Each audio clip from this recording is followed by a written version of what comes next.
Can I have your attention, please? We'll be starting shortly.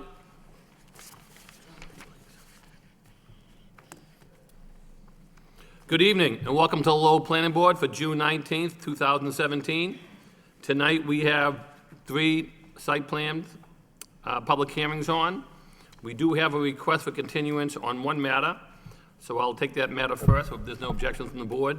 This is the site plan review and special permit for 44-71 YMCA Drive, 24-Lowell Connector, 34.1 Robertson Street. The applicant is proposing to construct a 4,000 square foot parking lot near the Lowell Connector that is accessed through the Gallagher Terminal. The site is in the urban mixed-use zoning district. The project requires site plan review under section 11.4 and special permit approval under section 12.6G of the Lowell zoning ordinance. Is there many people here this evening to speak on this particular matter for the YMCA Drive matter? We have a request from the applicant, which is actually the city of Lowell. They're requesting we continue the matter to our next public hearing, which is scheduled for July 17th. We had a letter from the applicant indicating they need more time to work on the plans to come in before us. So what's the request of the board? Should we give them the continuance to July 17th? Mr. Chairman, I'll make a motion to continue the matter until the July 17th Planning Board meeting. Motion's made and second. All in favor, aye? Aye. Okay. So anybody who have any interest on that matter, that will be continued to July 17th, 2017. Thank you. Next matter on the agenda is a continued public hearing from our last public hearing back on 6/5/17, and this was continued. This is a site plan review for 530 Seaman Street, Lowell Catholic High School. The applicant is proposing to construct a 25,000 square foot academic building on the existing parking lot behind Lowell Catholic High School. The property is in the traditional 2-family zoning district and requires site plan approval under section 11.4 of the Lowell zoning board. Excuse me, the Lowell zoning ordinance. At the last meeting, we heard from the applicant and all the people that were present on behalf of the applicant, with Attorney Stephen Gary and Stephen Knight and Brian Melissi and Tim Thompson from Traffic and Jerry Foley. And then we asked who was in favor. We heard none. We heard from several of the neighbors, mostly concerned. Some of them had to do with parking issues. Some of the water questions came up. The question of the gym. Another one was water problems and drainage. A couple more were parking issues. Question talking about the parking lot was a concern. Talking about more growth on this around the city streets in that area. Some people said they didn't like the way it would interrupt their neighborhood. The board members commented. That time, we had just received a couple of questions from from the city engineer, which we did not have a full item of questions of what the city engineer requested. We did receive the sidewalk plan, and there were some questions on the two of those. After speaking for a period of time, the board granted a continuance for the applicant to meet with the city engineer and also to meet with the personnel who draw up the sidewalk plan. So at the request of that, the motion was continued to tonight's meeting. So therefore, I'll turn it back over to the applicant. Anybody in the audience who wants to speak, I'd request people who we have not heard from before to speak first. Any of the people who have spoken in the past, if they want to add any new comments, they may, because all their comments that they spoke to in the last meeting are all on the record. So bringing that up to speed, I'll turn it over to the applicant at this point in time. Good evening, Chairman Lenahan, members of the board, members of the Planning Department. For the record, my name is Attorney Stephen Guerin, and I represent Lowell Catholic in this petition for site plan approval. Just quickly, by way of background, you'll remember that we came to this board for a pre-application hearing last month. Then our first public hearing was, as you said, a few weeks ago, and at that hearing, a couple of issues were brought up that needed to be addressed, so we requested a continuance in an effort to address those issues.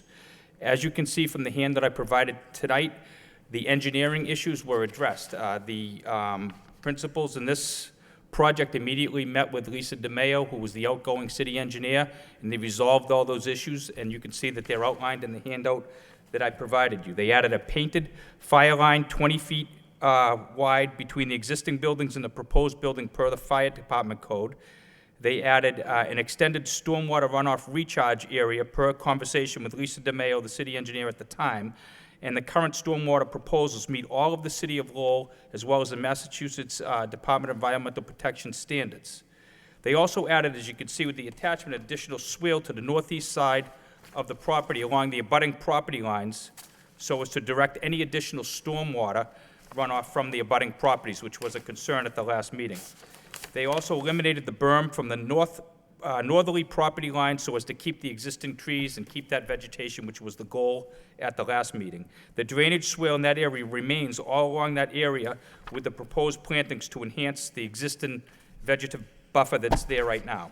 And they also added a detailed showing of the proposed earthen berm along Galligan Road that's attached.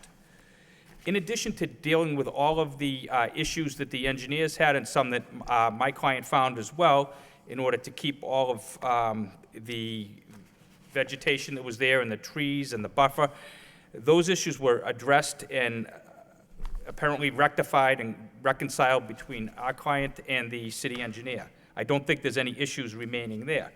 There were a few other issues that were brought up. One other issue was the sidewalk pursuant to the new code, and that was dealt with. The city manager and Jerry Foley and Nick and I believe Eric Slagle met, and they've addressed that issue, and that's acceptable. We understand that that's part of what may need to be done in the future, and they met right away on that issue. So we learned a lot about that, and we appreciate the opportunity to have a continuance to deal with that. One other issue that's important to my client was that at the original meeting, there was some confusion as to whether or not they reached out to neighbors, which, you know, we stand by the fact that we did.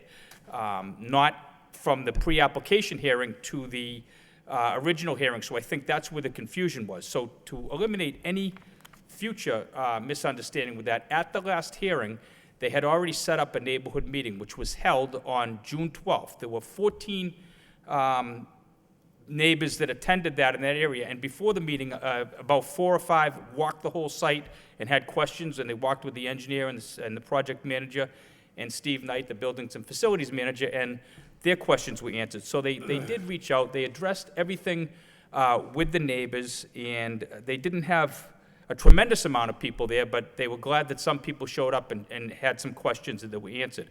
And basically what came out of it is they're going to address all the issues directly as the school year goes with any parking, as they always have. And they've set up a system where they could call Mary Ellen will deal with it. And I think that that's about as best as any applicant can do in a situation like that. So I think that that covers just about everything that was brought up at the last hearing. If there's anything specific in the plan that you'd like us to open up and point out, we're willing to do that and happy to do that. And Brian is here to address those concerns, but I think that they were already addressed in this handout that I gave you, unless there's any specific questions. Thank you, Counselor.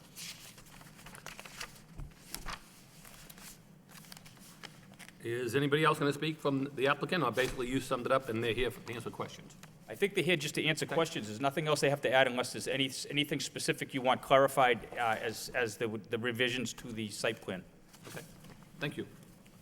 Okay, at this point in time, again, I'll turn it over to the public. I'll start with anybody want to speak in favor of the project?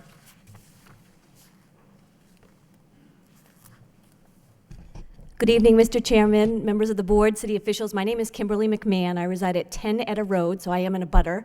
I am very much in favor of this project, and I'm very happy to be here. I'm very sorry that I wasn't here at the first meeting. The reason I wasn't here is because my oldest daughter was actually graduating from the inaugural elementary class of Lowell Catholic, so we weren't able to be here. I know that my conversation with you today is limited because I wasn't able to be here at the first meeting, but one of the things that I would like to point out is that I have been a member of the Lowell Catholic community as a parent for a year. Prior to that, my relationship with Lowell Catholic was one of a neighbor, and my husband, who is also here, was a coach for the mock trial team. I can tell you that since 2001, when we moved into our house, every time we made a phone call to Lowell Catholic about any concern we had, it was always answered, and the problem was always resolved. And very frequently, we didn't need to make a phone call because administrators were very frequently out on Wilder Street, on my road, Etta Road, which is a very small road, and they had a presence in the neighborhood, particularly in the morning. My children went to the former St. Margaret's School. We were very frequently in the neighborhood before school, walking the children. And administrators were outside, they were accessible to us, they were available to us, and they were responsive. One personal thing I'd like to let you know is when we moved into our house in 2001, I'm originally from Lowell. I had been away for several years, very excited to be back in my neighborhood. We were not impressed with Lowell Catholic at that time. We weren't impressed with the building or the grounds or the students who were frequently coming into our yard. That was 2001.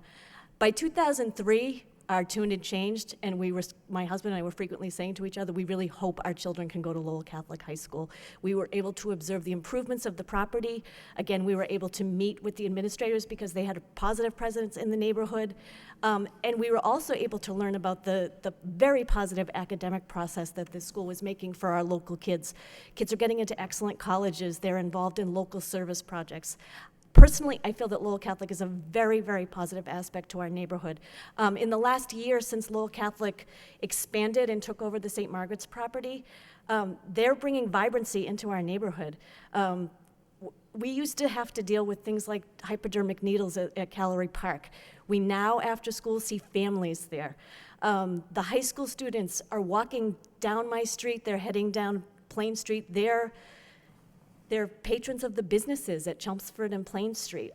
Personally, I feel that Lowell Catholic is a very, very positive attribute to our neighborhood.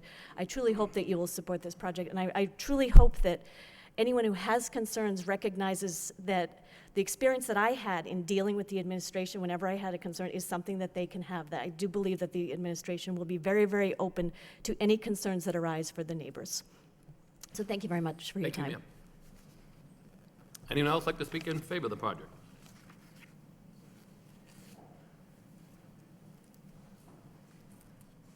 Good evening, Mr. Chairman, members of the board. My name is Brendan McMahon. I am Kimberly McMahon's husband, also living at 10 Etta Road. I won't repeat what she said, but I would echo her sentiments. One of the things I have done prior to coming today was to review the traffic site impact study that was done. And it appears that a large portion of the concerns about the traffic and the parking and the concerns that a lot of, I know my neighbors have had about where the students park, especially on Galligan and Wilder Street, which just gets worse in the winter. It appears to be fairly well addressed in the traffic impact study. The recommendations that they make for the one-way street on Galligan during school hours, as well as a policy that students are not permitted to park on Wilder Street from the school, all seem to make sense, and I would agree with my wife that overall, any impact that we've ever seen has been quickly addressed by the school.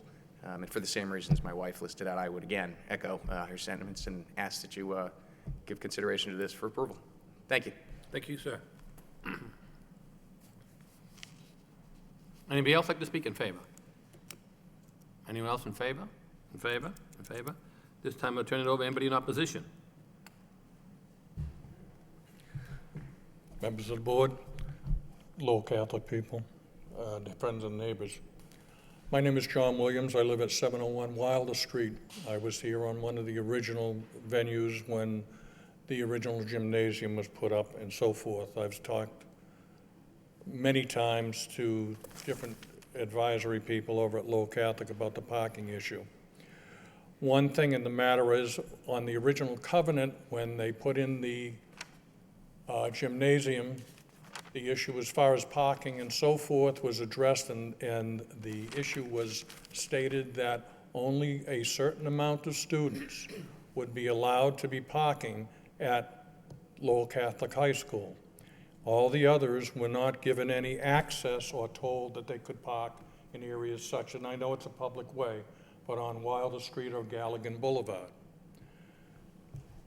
Secondly, when we've addressed and we've called to this, we had the issue with the gate, opening the gate, closing the gate, letting people come in and so forth. We got that resolved. Now I see, and I wasn't addressed as far as knowing about a meeting on the 5th or whenever. I just heard about it locally from petition neighbors and so forth.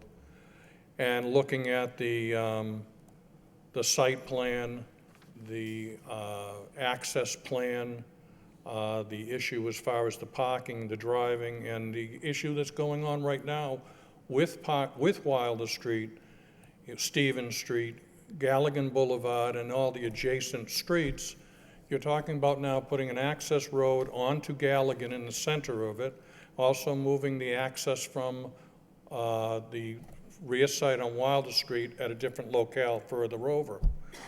I'm wondering who did the traffic study and looked at it and how long this took to put together and what was calculated of how much traffic is there.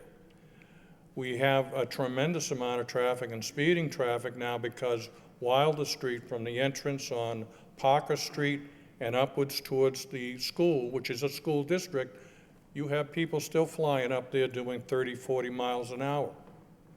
There's been no issues with that. I've called the police department and so forth. Actually, I have a son that's on the police department and asked him what to do in that case. They've been talking about putting a road bump at some point on Wilder Ave. I'm perplexed with how this is done. I look at the plan and so forth and I say, well, fine, if you want to build that, you must have and you're going to move the parking area, why not putting a small parking garage next to your property? You're in a residential area, as I stated before.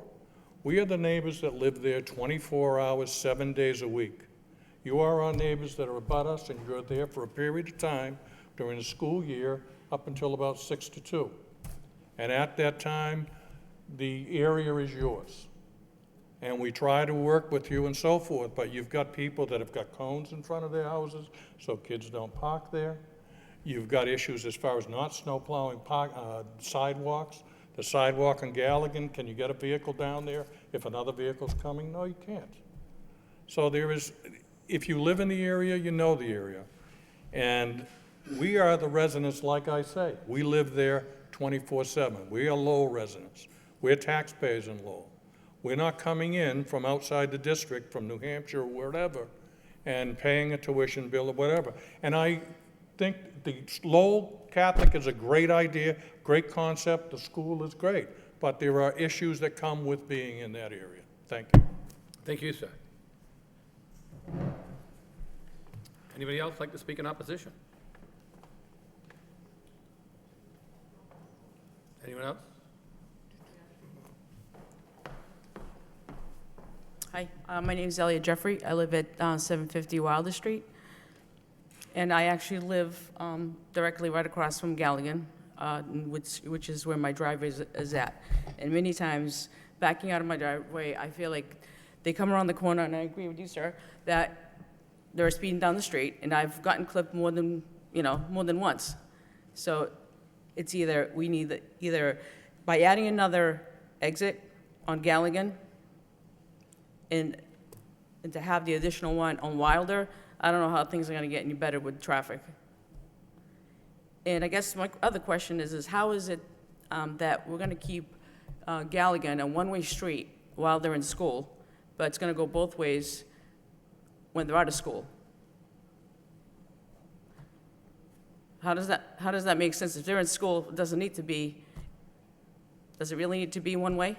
That's not my recommendation. That was a recommendation from this gentleman, that young lady over there. We'll get to that. But yeah, they did the traffic I guess survey. I just don't see the point. And I guess, if we are increasing, faculty and students and such, now, is that gonna, every parking space or every, that you're adding, is that gonna, take account for every person or every head count, I guess? It just seems like we're adding more faculty and additional students, but you guys are not accounting for the additional parking spots. We don't count for those. It's the applicant puts it to us. It's not, wasn't my plan. I didn't put down how many parking spots. So the questions are, you can ask us, we'll ask them. Well, I mean, that's my concern, is, again, it comes down to, they park on Wilder, they park up Galligan, and I'm sure down Eder Road as well, and to the point where they don't even respect the fire hydrants that are in front of the house sometimes. I've called the town a few times, and, to me, that's just a little ignorant. But my biggest concern is, again, the parking. There is not enough parking. In today's world, all the kids have a car. 16 years old, as soon as they get their license, everybody wants to drive their car. And just because you tell them you can't park in the parking lot, they're gonna find a place to park, whether it's legal or illegal. That's right. I mean, there's people want to park on city street, they can. Nothing I can do about that. Nothing the board can do about that. I mean, you can go park. I mean, I parked out here tonight. It's in front of someone's condo. I have a right to park there. I agree, but again, it's not illegal to park on a city street unless it's marked no parking or a fire hydrant. So that's something we can't control under our site plan regulations, where people park, as long as they're parked in a legal spot. I mean, everybody gets to do it. legally, yes, but not illegally. Correct. If you park illegally, you can be told to get in a ticket. That's the outcome. Right. Okay. But that's all I have. Thank you. Thank you, ma'am. Anybody else like to speak in opposition? Good evening, Jim Malovich, 20 Wilder Ave. So I just have a couple questions for the board, if you could ask the developers of this new addition. If the drainage, we do find drainage issues after this new engineering was put in place, what's the plan to fix it? We are still getting water damage in Wilder Ave on the direct abutting side, and we have asked to have it fixed, and it's still not fixed, and we still get flooded every time it rains. And also, with the parking issues, maybe for the city, maybe for them, is there any way we can tag the streets that says no parking during school hours to alleviate any of these problems? I know you just mentioned that it's not tagged, people can park there, but what do we do to tag it, to stop people from parking there? It has to be presented to the city council, and the city council has to approve it. Okay, do they do that? Do the neighborhood do that? How do we do Anybody can that? petition the city council for anything, right? Okay. You could do it, they could do it, the planning staff could do it, yeah. Okay, And I all think right. what they were talking about, the sidewalk improvement plan, and the question was, putting the signs up. Yep, I believe they were gonna petition the city on behalf of that. Nick is our traffic engineer and also our acting city engineer since Miss Lisa DeMayo left. So they indicated in the new memo, once they met with them from our last meeting, that they'd make sure that they would move the case before the council to limit the parking, correct, Nick? Yes, sir. One of my recommendations was to make no parking along the periphery of the school on Galligan and Wilder and Stevens and Parker to And make sure. Wilder Avenue. Yeah, so nobody parks next to the school because we see a lot of that also. And so that would be one of my recommendations. And then I would write the ordinance, take it to city council, and they would pass the ordinance, and then the city would go out and put the signs around the periphery to make sure nobody parks there. Okay, could you make sure Wilder Avenue's on that as well? Yes, sir. That's the trick. Thank you. That's already on there now, isn't it, Nick? Yes, I had Wilder Avenue on there. Yep. Okay. One more question. Snow removal, who's responsible for snow removal, especially when the streets are narrow anyway, but when the city plows, and 2 years ago, we had about 17 feet of snow in the roads, so it makes the streets even narrower. The city will go down, do their job, but for the sidewalks that they're putting in and for the kids to walk safely to school, so they're not walking in the road, who's responsible for The that? sidewalks are the responsibility of every citizen everybody owns their property in I'm front of their talking own about the house. sidewalks abutting the school directly, so it's the school's responsibility. Anything, if it's on the school property, they're responsible. Okay. All right. Thank you. You're welcome, sir. Can a question be posed to the design team? Sir, right, not now. I don't take entertainments for people sitting down, they're not before the microphone, okay? Anybody else like this, so we don't turn this into a free-for-all? Yeah. Anybody else want to speak in opposition? You want to speak something again, I'll listen to you, but not while you're sitting down, no. Hi, I'm Peggy Stanialonis, and I live right behind Lowell Catholic. And my question, the traffic is pretty bad, but my question is about the dumpster. I'd like to know why it's going to be adjacent to my property. Is there a reason why they can't move it somewhere else? I don't want to deal with the smell. The animals that do try to get into the dumpster, it usually used to be up in the corner. But, I mean, I think it's really not a pretty good thing to have it sitting right adjacent to somebody's yard. Does somebody want to answer that for the applicant now? If not, we'll come back to you. If you guys come to the microphone and answer a question on that, thank you. Good evening, Mr. Chair, members of the board. For the record, my name is Brian Melissi with Whitman and Bingham Associates, and as I believe the question was why the proposed dumpster location is where we put it. For the most part, it is the shortest distance from the kitchen area where the work would be going on that needs the dumpster. It's also a matter of safety. It's kind of back in the corner there on the most northerly egress onto Wilder Street, in which case the maneuverability there, the trash truck wouldn't have to go through the entire site. He's going to be able to access through Wilder Street, grab it fairly quickly and go. It is screened with a solid fence, and as we told you the last time, or the last hearing, it's also going to be encircled with some green screen as well. Screen will Right. kill the odor, huh? Right. Well, they're covered dumpsters, and again, they're turned over pretty quickly, so, Thank you, sir. thank you. Anybody else want to speak at this point in time in opposition?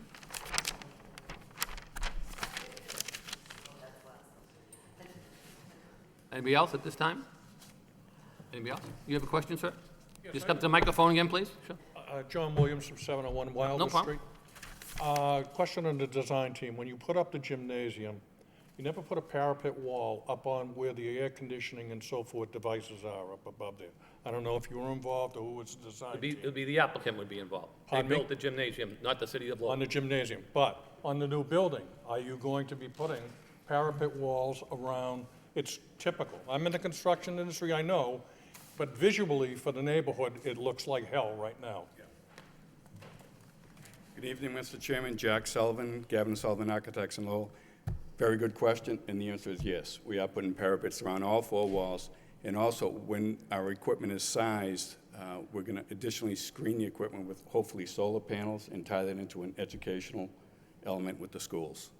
So you won't see a big bus up on that roof. So Can there is, the existing gymnasium be taken into Oh. that scope? haven't even thought of that. You know, I mean, that's It a would be an different, that's a different enhancement for the project. neighborhood. You wouldn't want to live next to No. that, with that going on. Yeah, I can't promise that, I but it's a understand, but at least. point well taken. It's a point taken. Point Thank you taken. very much. Thank you.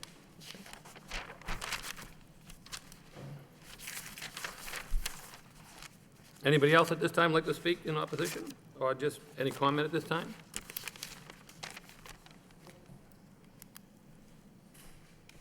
Hi, Dawn McDonald, 8 Wilder Avenue.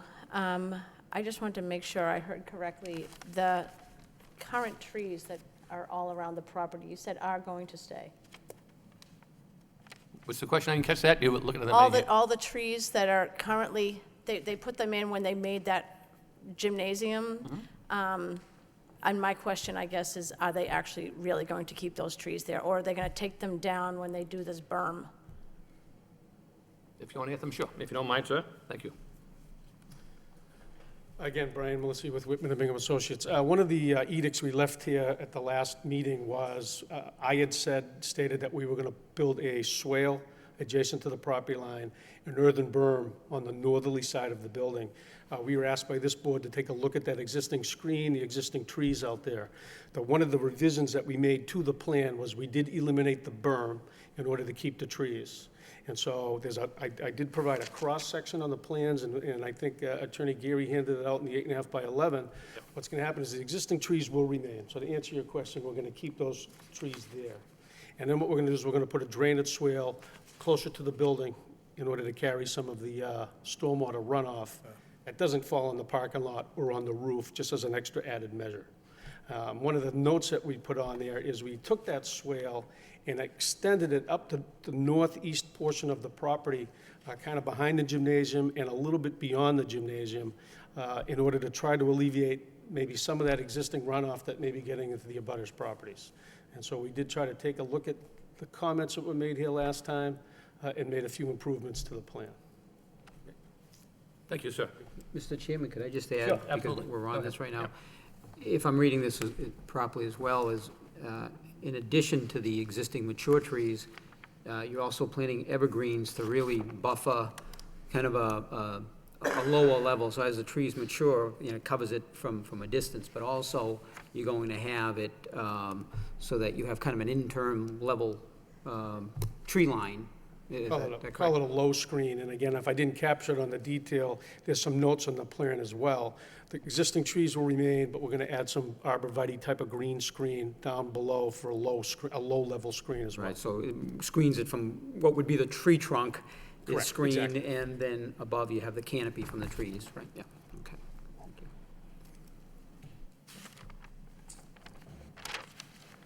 Anybody else from the audience want to be heard?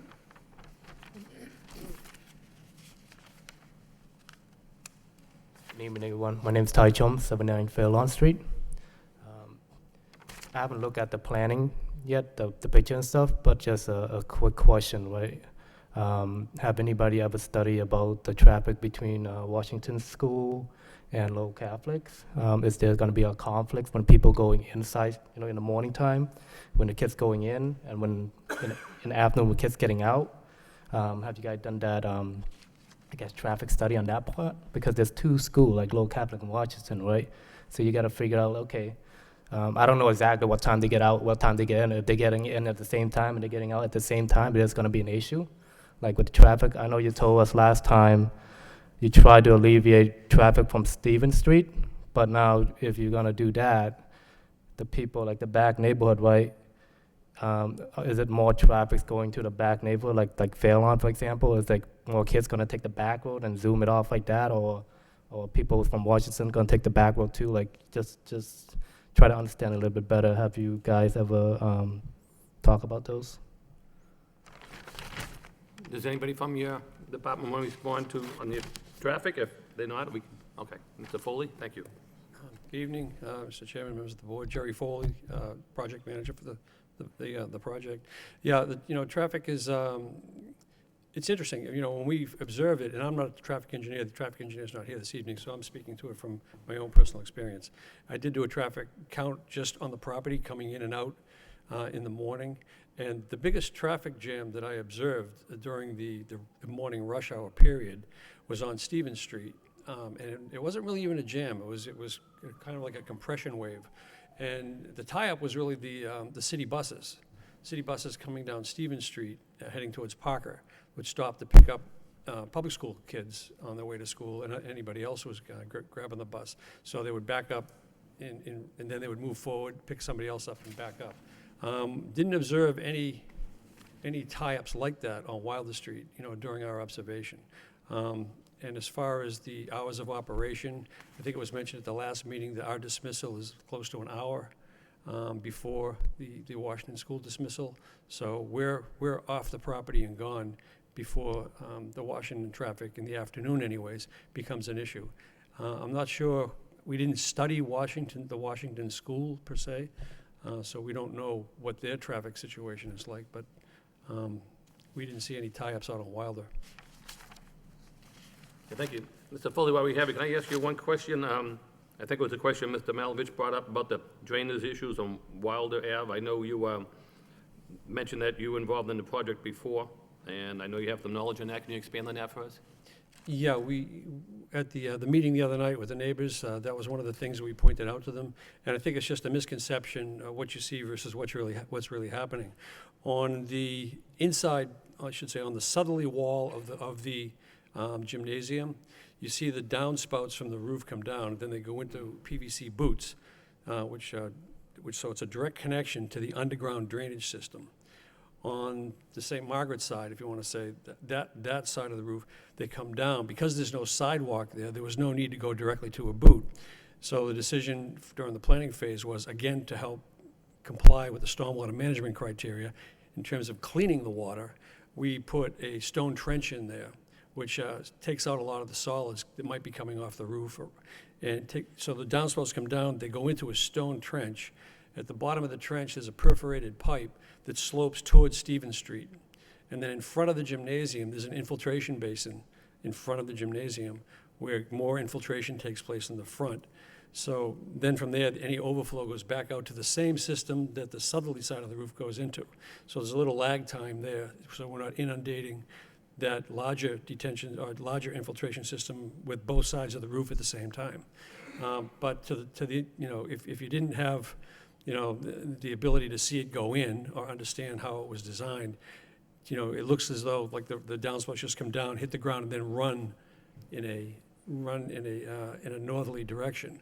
But in reality, what happens is all that runoff goes down into the ground through the stone trench, into the pipe, and then it heads out towards Stevens Street.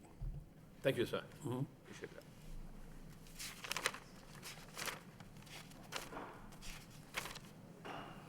that. Sorry, one more question. No problem. Jim Alvich, Wilder Ave. Yep, I got you. So I think the side of the building we were concerned with was the direct butter to 8 Wilder Avenue or 20 Wilder Avenue. So so for what he explained, those come down and they go all the way around the building back to Stevens Street. We're talking about the side of the building on the opposite side of Stevens Street, the building directly abutting Wilder Ave. And I believe somebody dropped off pictures. I think my brother dropped off pictures last week, and you can see the downspouts just come down. That side of the building is directly next to 20 Wilder Avenue. So that's the side of the building where all the water comes down. And it appears to us, because 10 years ago, before this gymnasium was put up, nobody had flooding issues on that side. Once the gymnasium was put up, everybody all of a sudden had a foot of water in their basement. That's our concern. That's why I'm bringing it up. So again, I'm not against Lowell Catholic. I like the school. I know many people that have graduated from Lowell Catholic. I just want to make sure if this is done, it's right, because I don't want to get a call at 2 in the morning to go sump up my mother's basement out again. And if anybody was in that situation, you'd feel the same way. So, thank you. Thank you. So I'm on the same page. We're talking about the flat roof on the back of the gymnasium? Yes. Yeah. So the flat roof, everything, all the drainage for the flat roof doesn't drip off the edge. It's picked up in roof drains that are set internal on the roof on the flat. So the roof is sloped to a drainage. I think there are 2 up there. And then that goes directly down through the building and then out into the same drainage system that everything else goes to. So there's no downspouts that spill that out. In terms of the cause of drainage problems in the neighborhood, I mean, there are 2 sources of problems. One, I mean, I've seen so many different things. There's a runoff problem, and then there's groundwater problems. So, I mean, the groundwater at times during the year can get high in that neighborhood. We have to deal with it as well. And oddly enough, I've run into situations where we've chased groundwater problems only to find out that there was a broken water main in the neighborhood. So I'm not saying that's the case, but, you know, maybe that requires further investigation, you know, by the abutters as to what the problem is, but we know that it's not any surface runoff coming from our property. Or from the, I should say, any surface runoff coming from the roofs. Thank you. Anybody else have any comments? If not, I'm going to turn it over to the board members for their questions and concerns. Okay. Yeah, turn over to the board members. Anybody have any questions, comments, concerns?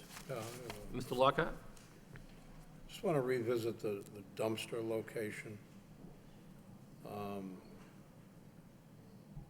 There would be arborvitae or something screening that from the neighborhood?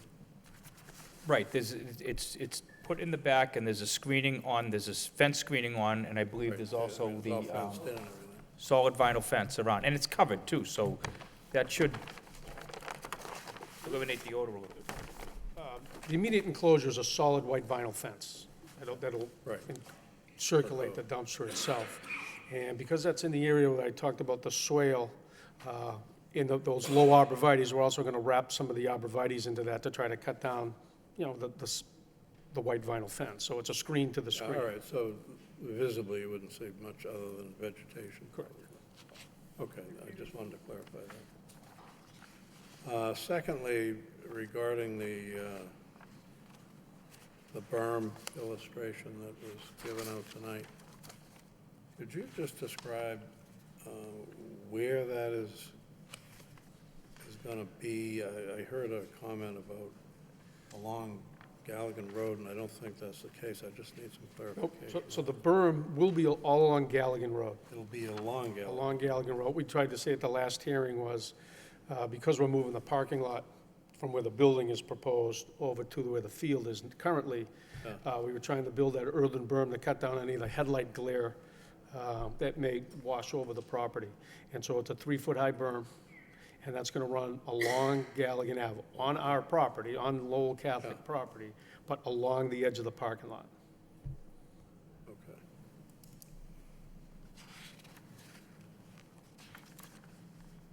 So up on the northeast corner, you're not proposing this, it's a berm to cut down on the drain, to redirect the drainage in that area? Is that So I had stated last time that we were going to, that the plan called for an earthen berm on the north side as well. right? But then when we investigated the existing trees, there wouldn't be enough room to put a drainage swale, an earthen berm, and then to try to keep some of those trees. So what I did, the designer, is we eliminated the berm portion of that, and now we have a drainage swale, which would, again, everything from the roof and the parking lots collected into a drainage system, but anything that may run off, we've kind of, again, a belt and suspenders approach, put a drainage swale along that property to collect anything else and keep it away from the abutting properties. So I apologize if that's confusing, but No, it's clear now. I think I misunderstood the testimony. Finally, I just want to, we've heard a lot of testimony about drainage and cellars filling up with water, in that whole area. A number of residents the last time testified to that. And can you just address that issue in a general way and how you're going to eliminate that issue? well, again, I'm not exactly sure if we're going to eliminate the issue. Well, yeah, but But minimize the impact of the neighbors. After we heard the testimony a couple of weeks ago, what we did, again, and I apologize, I should have pulled out my board, I could show you on the plan. Along that northeasterly corner of the property behind the gymnasium, Right. the property actually kind of takes a 90-degree bend. And what we've done is we've extended the swale up behind the gymnasium.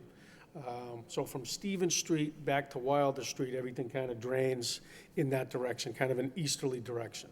So anything that would run off would get intercepted by this drainage swale and carried out along our property line, with the abutting property line, but into our drainage system. We had heard that, maybe there was some runoff, coming from the St. Margaret's School area that may be impacting, some of the abutters.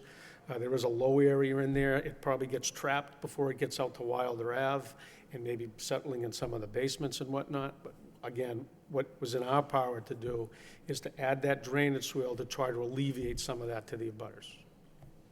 Okay, thank you. That's all I have, Mr. Chairman. Thank you, Mr. Lockhart. Mr. Stesnik, any questions, Dick? Yes, just briefly. I think, most of the issues have been addressed, and I think perhaps this question would be best answered by Ms. DeMarco. And that is in terms of the school being proactive with their students in limiting the impact of parking in the neighborhood. Is there something in your regulations that, is there something in your procedures that would give some comfort to the folks in the neighborhood that, I know it's difficult to legislate, but, nonetheless, I think, you have, a certain leverage, shall we say, with your students in terms of limiting their activities, because I think that, completely, like, I recall last time there was someone on Benton Street, across the street, trying to limit parking over there, restrict parking, is going to be a negative impact to the neighbors because they use it, their guests and so forth. So just, if you could just kind of give us some idea of how you plan on handling that. Other than that, I think we've addressed most of the issues that I was concerned with. Okay. Thank you. Mary Ellen DeMarco, head of school, Lowell Catholic. Every school year we do talk to the kids about where they should park, where they shouldn't. We have tried really hard to be good neighbors. When we do get phone calls, we find out what the student's license plate is. If they're parked wrong, we go out. We've seen that. I've had a neighbor that called and said one time, your student is parked too close to the hydrant, and that was really nice so that they wouldn't get a ticket. We had a conversation with the student. The student didn't park there anymore. We do work as best we can with individual students when they have a concern. You mentioned the ladies that lived on Benton Street. I did go take a walk over their property. They were at the meeting on the 12th, and one particular woman explained to me why she really wanted to have her space open. It's a simple matter of just telling the kids where to park and where not to park. I do have leverage with them. If they are parked wrong, if they are ever impolite or inconsiderate and are rude, I need to know who they are so that I can address that. And we do address it, and I'm sure that they won't repeat that. We do our best to try to keep them where they should be at all times. I really believe that we have a really good student body. Our students are really well behaved. They are very respectful kids, and we enjoy being with them. Of course, they're teenagers, and they will do things that maybe they're not right in doing so. I can only fix what I know. So I would welcome their license plates and, so that I can then have a conversation with the students who are doing something wrong. Most of our kids park legally where they're supposed to park and move on for the day. Are there some that maybe skirt if they're late? Will they try to sneak in? Possibly, but we'll call them out of classes. We've done it before. We've called them out of classes. They've come down. And on those occasions, sometimes what we'll do is we'll even tell the students, don't bother looking for another place to park. We'll park them somewhere where there's an absent teacher or something to get them off the streets, and they get some detention time. They don't like doing that. But we have some ways, as you say, of leveraging to make sure that the students do comply with that. I would be happy to see any area of the property that you would like me to take a look at where it's inconvenient or where they park.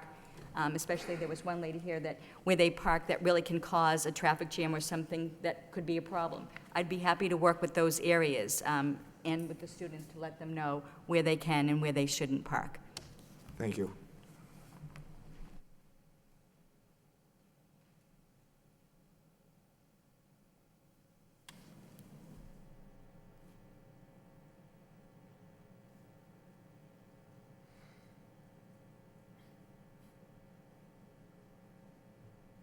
Anything else, Dick?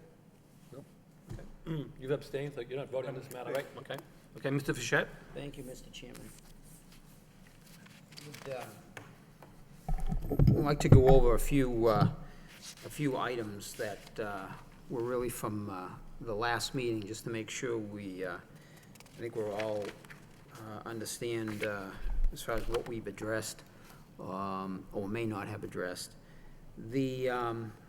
And I want to thank you for the update on the berm and the swale. Just so I understand on the swale, is it going to? And when I look at the plan, it's just hard to. Is the swale going to go the length of the rear of the Keith Gym, or is it? Where does it? I know you were extending it, but to what point? Can I approach? I mean, Sure. I think, Yep. I apologize, Pierce. I just want to make sure so here's, the swale's going to be here, right? Here, and then we can go to the next page.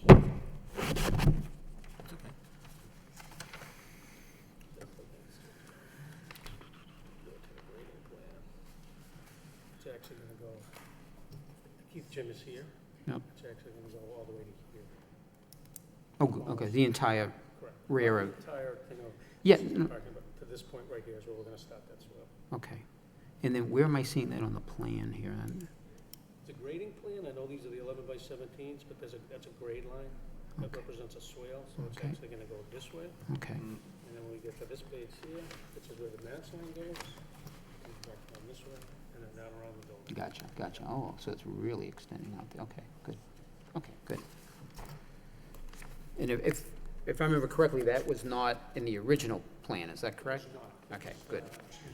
Now, that was a result of some of the abutters' concerns that were brought up a couple weeks ago.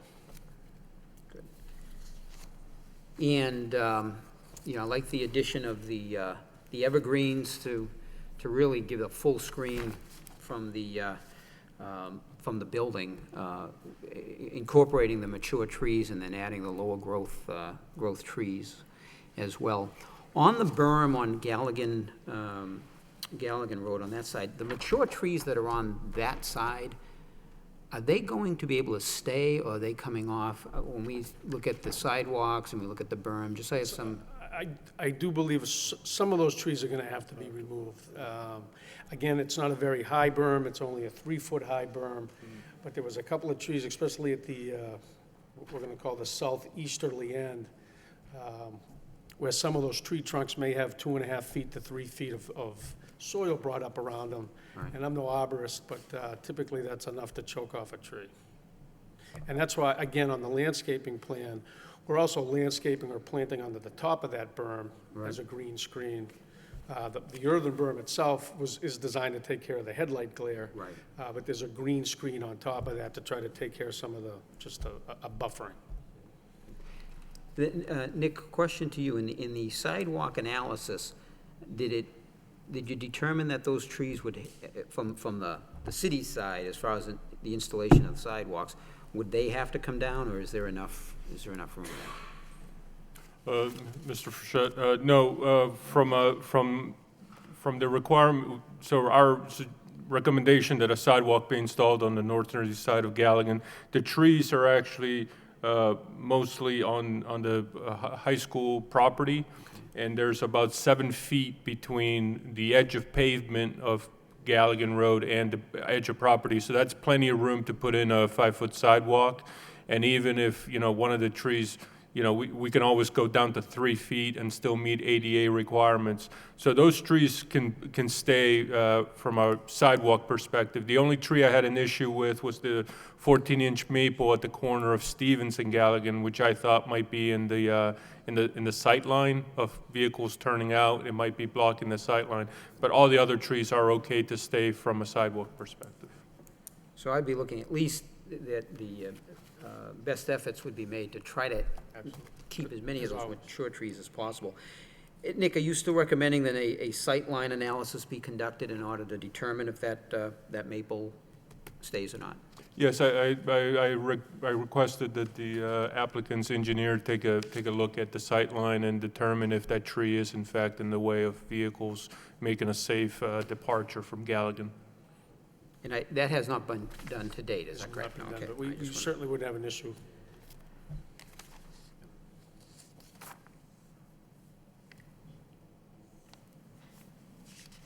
Now, Nick, if I look at your recommendations, and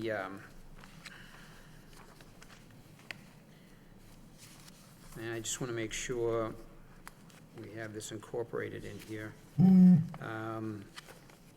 There are a couple of these which really are outside of the purview of the planning board, but certainly would, and you've indicated would recommend that you would be bringing, along with the petitioner, before the city council, and that would be to make Galligan Road one-way from Wilder to Stevens during school hours, and then keep northern driveway on, well, I'm sorry, to make, where is the, where, am I missing, where is the parking,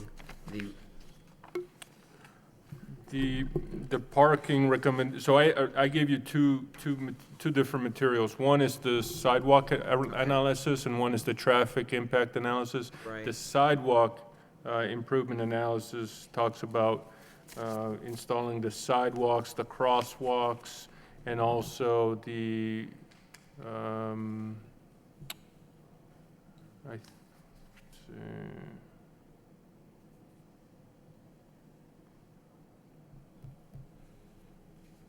yeah, I guess I don't see, and again, it's outside of the purview of the board, but I just want to make sure that it's, the other intent would be the applicant going before the city council with your recommendation regarding the parking restrictions. Right. So yeah, there was a follow-up letter that I wrote clarifying about the 3-year, so it's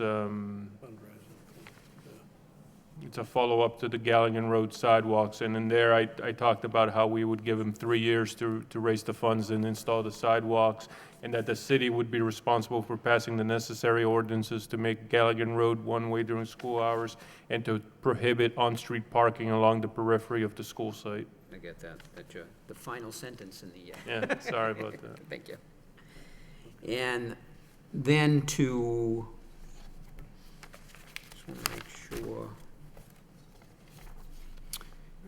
And again, your revision to the sidewalk analysis, but the original recommendation, I want to make sure, obviously, we're still incorporating all of that, is the installation of the fluorescent yellow-green signs, the W16-7 school pedestrian signs, supplemented by triangle rapid flashing beacon on Stevens, crosswalk at Fleming, the installation of 2 fluorescent yellow-green school pedestrian signs at each of the 2 crosswalks on Wilder and Etta Road and Galligan due to the lower volumes and speeds on Wilder. RFBs are not recommended to these sites. Installation of S45 school zone ahead signs on Stevens approximately 300 feet prior to the school.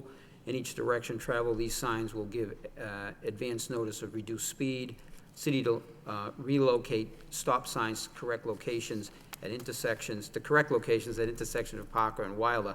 You're still incorporating that into the sidewalk analysis, and the revision is giving the applicant 3 years, and just so I understand, 3 years to come up with the funding, so the sidewalks would not be constructed until the funding is obtained, or would the sidewalks be constructed with the idea that the city would be reimbursed, just so I understand how that's going now?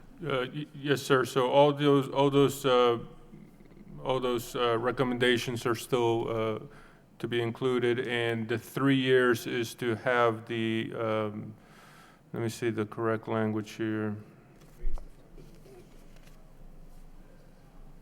Right. It says revised sidewalk gives Lowell Catholic 3 years to raise funds in construct what is required. So they would be responsible to construct it. Yes. And would have 3 years to construct. So 3 years to construct, to finish construction. And just for clarification, and the chairman had pointed that out at the last meeting, based on the zoning code, the intent is for the professionals to do the analysis, make the recommendation. We don't pick and choose what we select out of that. That gets incorporated into the approval of site plan. Yes, sir. Make sure we're all on the same page on that.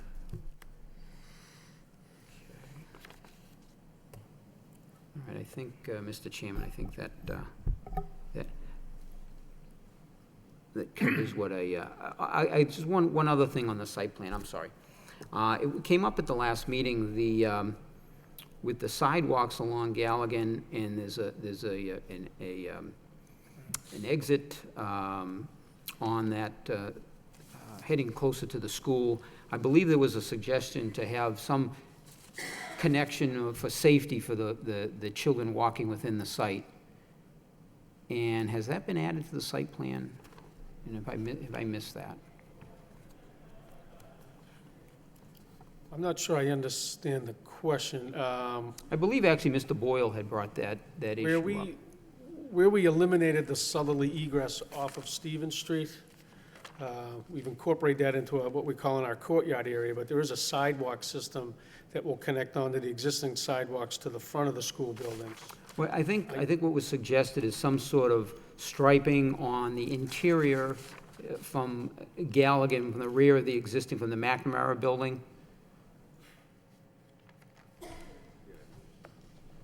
And maybe I misunderstood what the intent was there.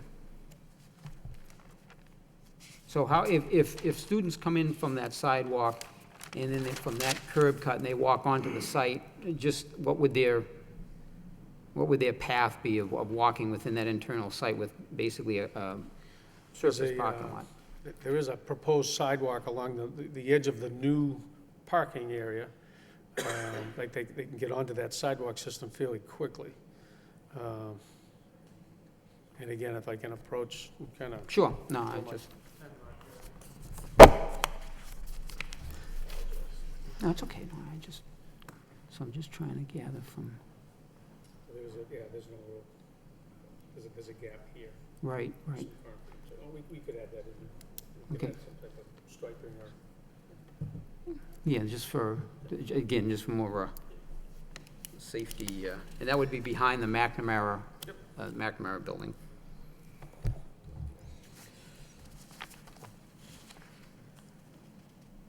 Thank you, Mr. Chairman. That's all. Thank you. Does planning staff have any further comments? I know we received most everything from Patrick last time. Christine, anything additional from staff? No? Okay. Nick, I know you had the opportunity to sit down and speak with the applicant since the last meeting to work out the sidewalk improvement plan as well as some of the other issues. I know Attorney Gary said that meeting was favorable. Are there any of the issues that you wanted to consider, or do you think you highlighted everything in the memos you presented to us so far? No, sir. I just want to make sure that one of my recommendations was to make Galligan Road one-way during school hours, and the purpose of that is to create internal circulation, so all the vehicles coming in on Stevens, they drop off, they come out Galligan, and they head back to Stevens instead of going up Galligan to help reduce traffic. But also, we witnessed a lot of cut-through traffic on Galligan, and we think it's maybe people trying to avoid the traffic signal at Parker and Stevens, cutting up Galligan and then going down Wilder.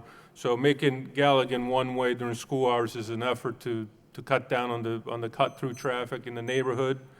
And then also the other recommendation was there's two entrances on Wilder, that one, the farthest to the north be gated unless it's needed. That way there's only one way in and one way out during school hours. That way students aren't cutting across each other trying to race to an exit. But other than that, I think the traffic circulation, we try to minimize as much traffic from the neighborhood as possible. All right, thank you. And the applicant has no problem going along with that? I know you had the opportunity to sit down and talk with him since our last meeting, Mr. I Gary? think they did, and that's acceptable, you know, they're one-way, you'd propose that through the city council.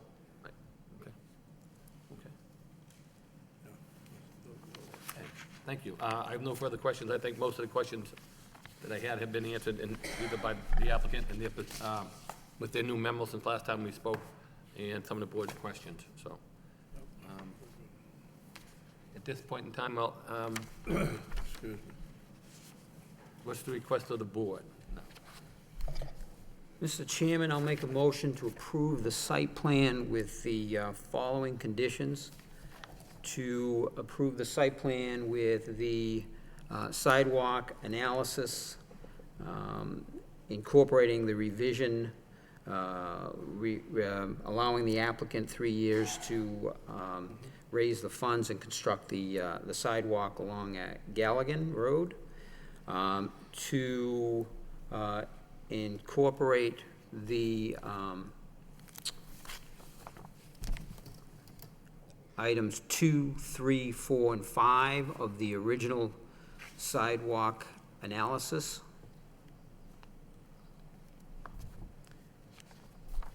To require The northern driveway on Wilder Street to be gated unless needed. For the applicant to conduct a sightline analysis to determine if the 14-inch maple at the northeastern corner of Galligan and Stevens needs to be removed.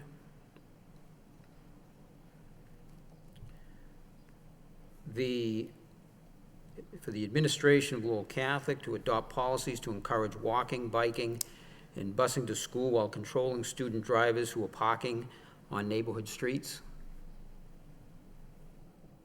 For the applicant to add pedestrian striping at the rear of McNamara Building to safeguard pedestrian activity in that location of the site.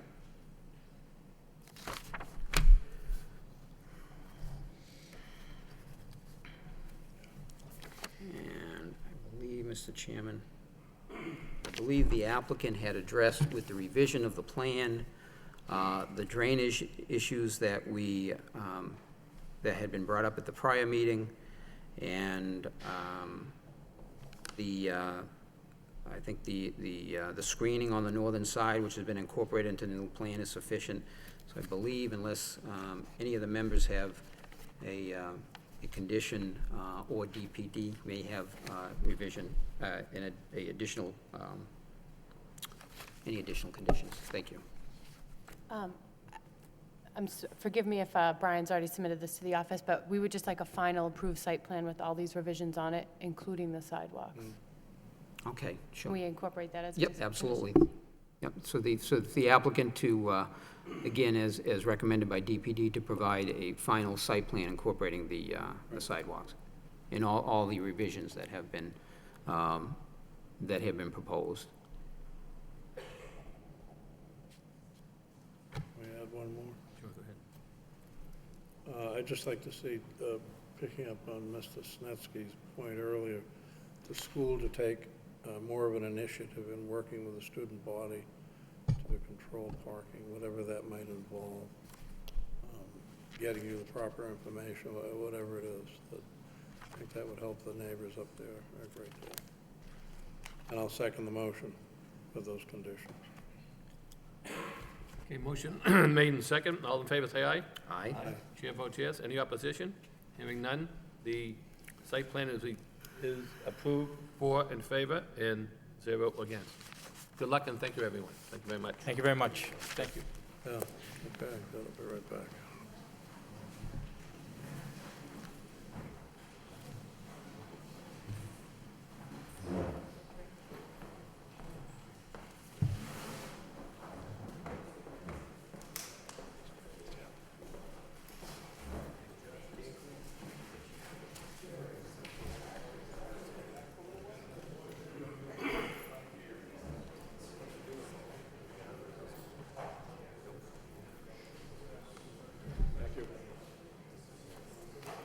Thank you.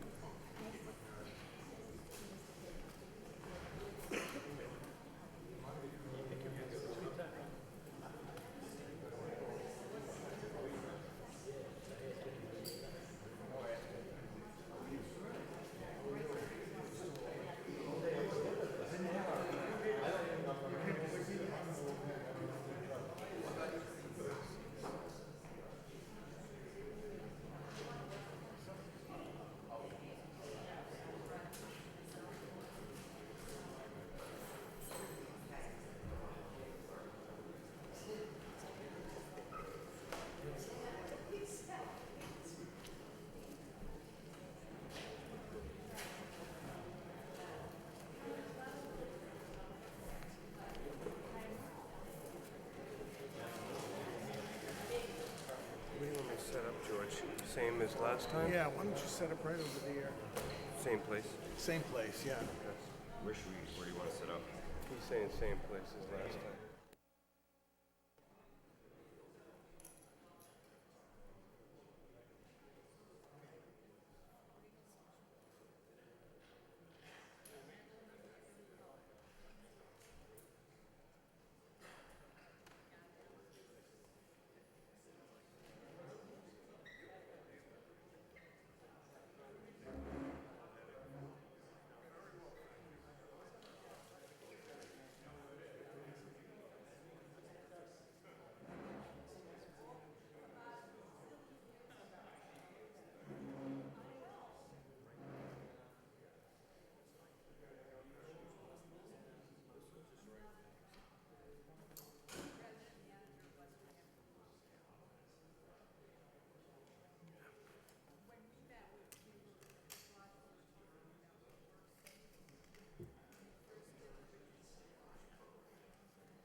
me get the mic on, sorry. Moving along on the agenda, the next matter is a special permit and a site plan review for 585, 591, 605, 609.1, 619, 629 Market Street, 616, 628, 636, 646, 650, 666 Merrimack Street, and 23 Cabot Street. The applicant proposes to construct a 163-unit private developed and operated dormitory. The proposed project is located in the urban mixed-use zoning district. The project requires site plan approval under section 11.4 and 7.8, and a special permit under 11.31 and Article 12, Table of Uses for the City of Lowell zoning code. May we hear from the applicant, please? Mr. Chairman, George Theodoro, 133 Market Street, representing the applicant, WFI Management Number 1 LLC. The applicant proposes to develop approximately a 57,000 square foot parcel, which is at the intersection of Merrimack on one side, Market on the other, and Cabot on the other side. It is currently a property that is owned by the John Dark Credit Union, and it is under agreement. There's a purchase and sale, which is part of the materials that have been filed with the city. And we are looking to develop and construct a 6-story private dormitory. The dormitory, as we stated, will include 163 private dormitory units comprising 466 beds. As part of the site plan, we are going to, there are 2 existing buildings on the site which will be taken down as part of the construction project. This will be a mixed-use site in which there will be commercial space available on the streetscape, on the side that you see right there, which is the Merrimack Street side. We have met with and a project of this size and scope obviously has a large impact on the neighborhood. As a result, we went ahead and, with the help of Mr. David Willett, who is here today, we had one meeting with the CBA, Coalition for a Better Acre, on May 17th. And then we had an additional meeting last week on June 14th. And that was again developed through the CBA as well as the Working Cities Challenge. Mr. Sean McAdams was instrumental in setting that up with us. At that meeting, the members broke into workshops and they submitted several questions. There was an exchange of information. Mr. Fideli, who will introduce you as a member of the development team, was there and answered all the number of questions that were presented at that meeting. You're going to hear tonight from Mr. William Fideli, who's a part of this development team and developer. You will hear from David Reed, who is the project manager. And between Mr. Fideli and Mr. Reed, they have constructed half a dozen private dormitories, and between them, they have owned and managed over 3,000 beds that go from Maine to Florida. In the immediate area, Mr. Fideli had developed and constructed a private dormitory at the University of New Hampshire. He has also constructed one and owns one at the University of Maine. One important part of this plan here and this redevelopment is the John Dark Credit Union, and you will hear from Mr. Mark Cochran, who is the president here tonight. And the catalyst in many ways in this area of the Upper Merrimack Street, the John Dark Credit Union played a major role in their purchase of the old Lowell Community Health Center, which spurred them on to sell that parcel to Jean d'Arc. They went ahead and developed a part of the Hamilton Mills to relocate their facility and expand it substantially. And they are a major player in the health care of this community. And then in that location on Merrimack Street, where they once previously existed and had their buildings, that was redeveloped into the new branch of the credit union. This will be a neighbor of the credit union across the street, and that is substantial, as you will hear from Mr. Cochran, in finding someone who is suitable for the area, something that fits, and someone who will be a good neighbor. I also want to mention to you that at each of these meetings that we had with the community, members of the university were there. They heard the exchange of the information and were there for the exchange of questions that were also presented in a back and forth fashion. Now, this development is extremely important because it does fit in, and I know that Mr. Frechette was very instrumental in working with the city's master plan.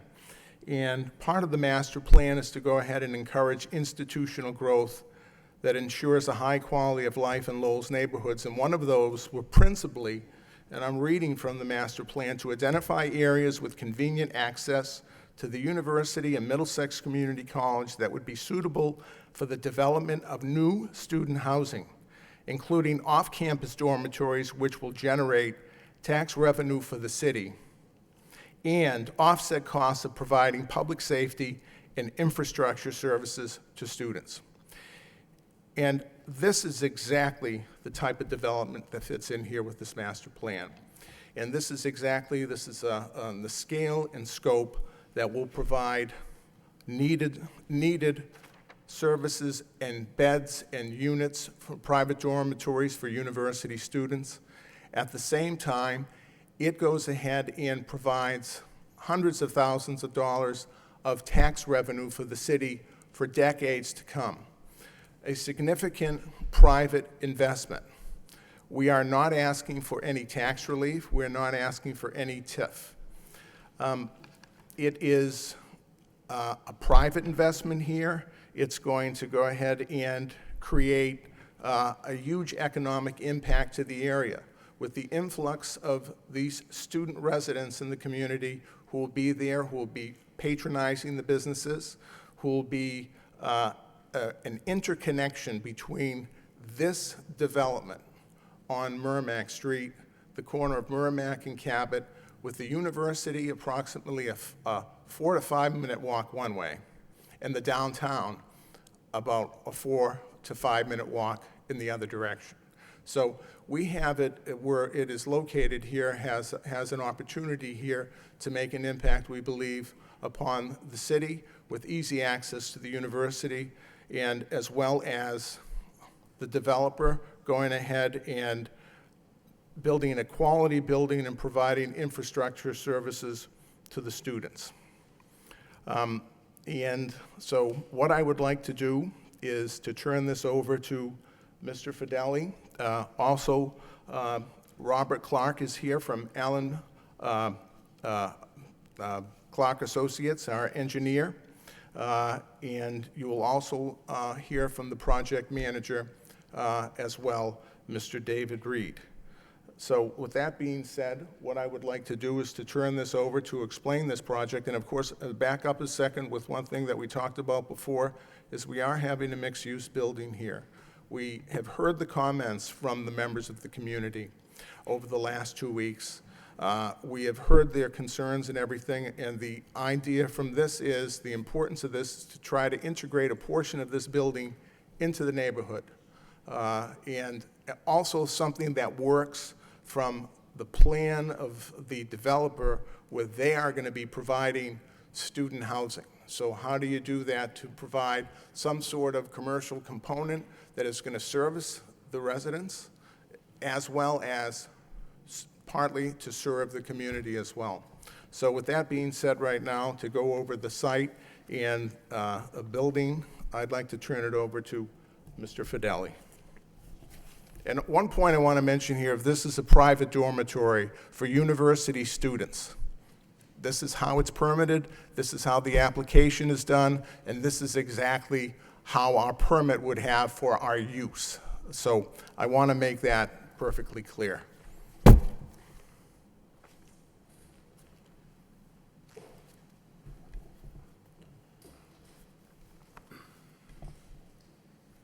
Good evening. This is Bill.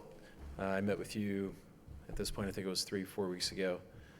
As George eloquently said, we're here to talk about our development on Merrimack Street. It encompasses roughly 70% of the city block, and it is designed to meet the needs of university students who are seeking off-campus accommodations. I'm happy to walk you through any element of the project that makes this helpful, but it's important to understand that there's a sheer demand of students coming off campus each year, every day of the year. In this case, there's roughly 7,000 students each day seeking off-campus accommodations. Most universities always face the same two constraints. One is land, and the second is financial. And universities' core missions are to educate their students. And so with the finite capital resources they have, they tend to reinvest in their academic programs, and ultimately that leaves a percentage of their population to seek off-campus accommodations. In this case, the university has 11,000 full-time students, and there's roughly 4,000 beds. That number may be 200 light, it might be 200 heavy, but for easy numbers, it's 4,000 beds on campus, leaving 7,000 students that come off campus. We feel that this property will provide attractive living accommodations to the student population. One of the keys that a project like this does is it helps bring students into the city in a pedestrian location to campus, thus takes them out of neighborhoods where maybe it's not the best place for them to live. In other markets around the country, you've seen students gravitate towards predominantly single-family neighborhoods, and ultimately, over years, those neighborhoods turn into what are unfortunately known as student ghettos. A project like this helps bring students back to live in a collegial environment. They're in college for a very short period of time. They should live amongst their peers. This is a project that allows for it. Furthermore, this is what's considered Class A purpose-built student housing.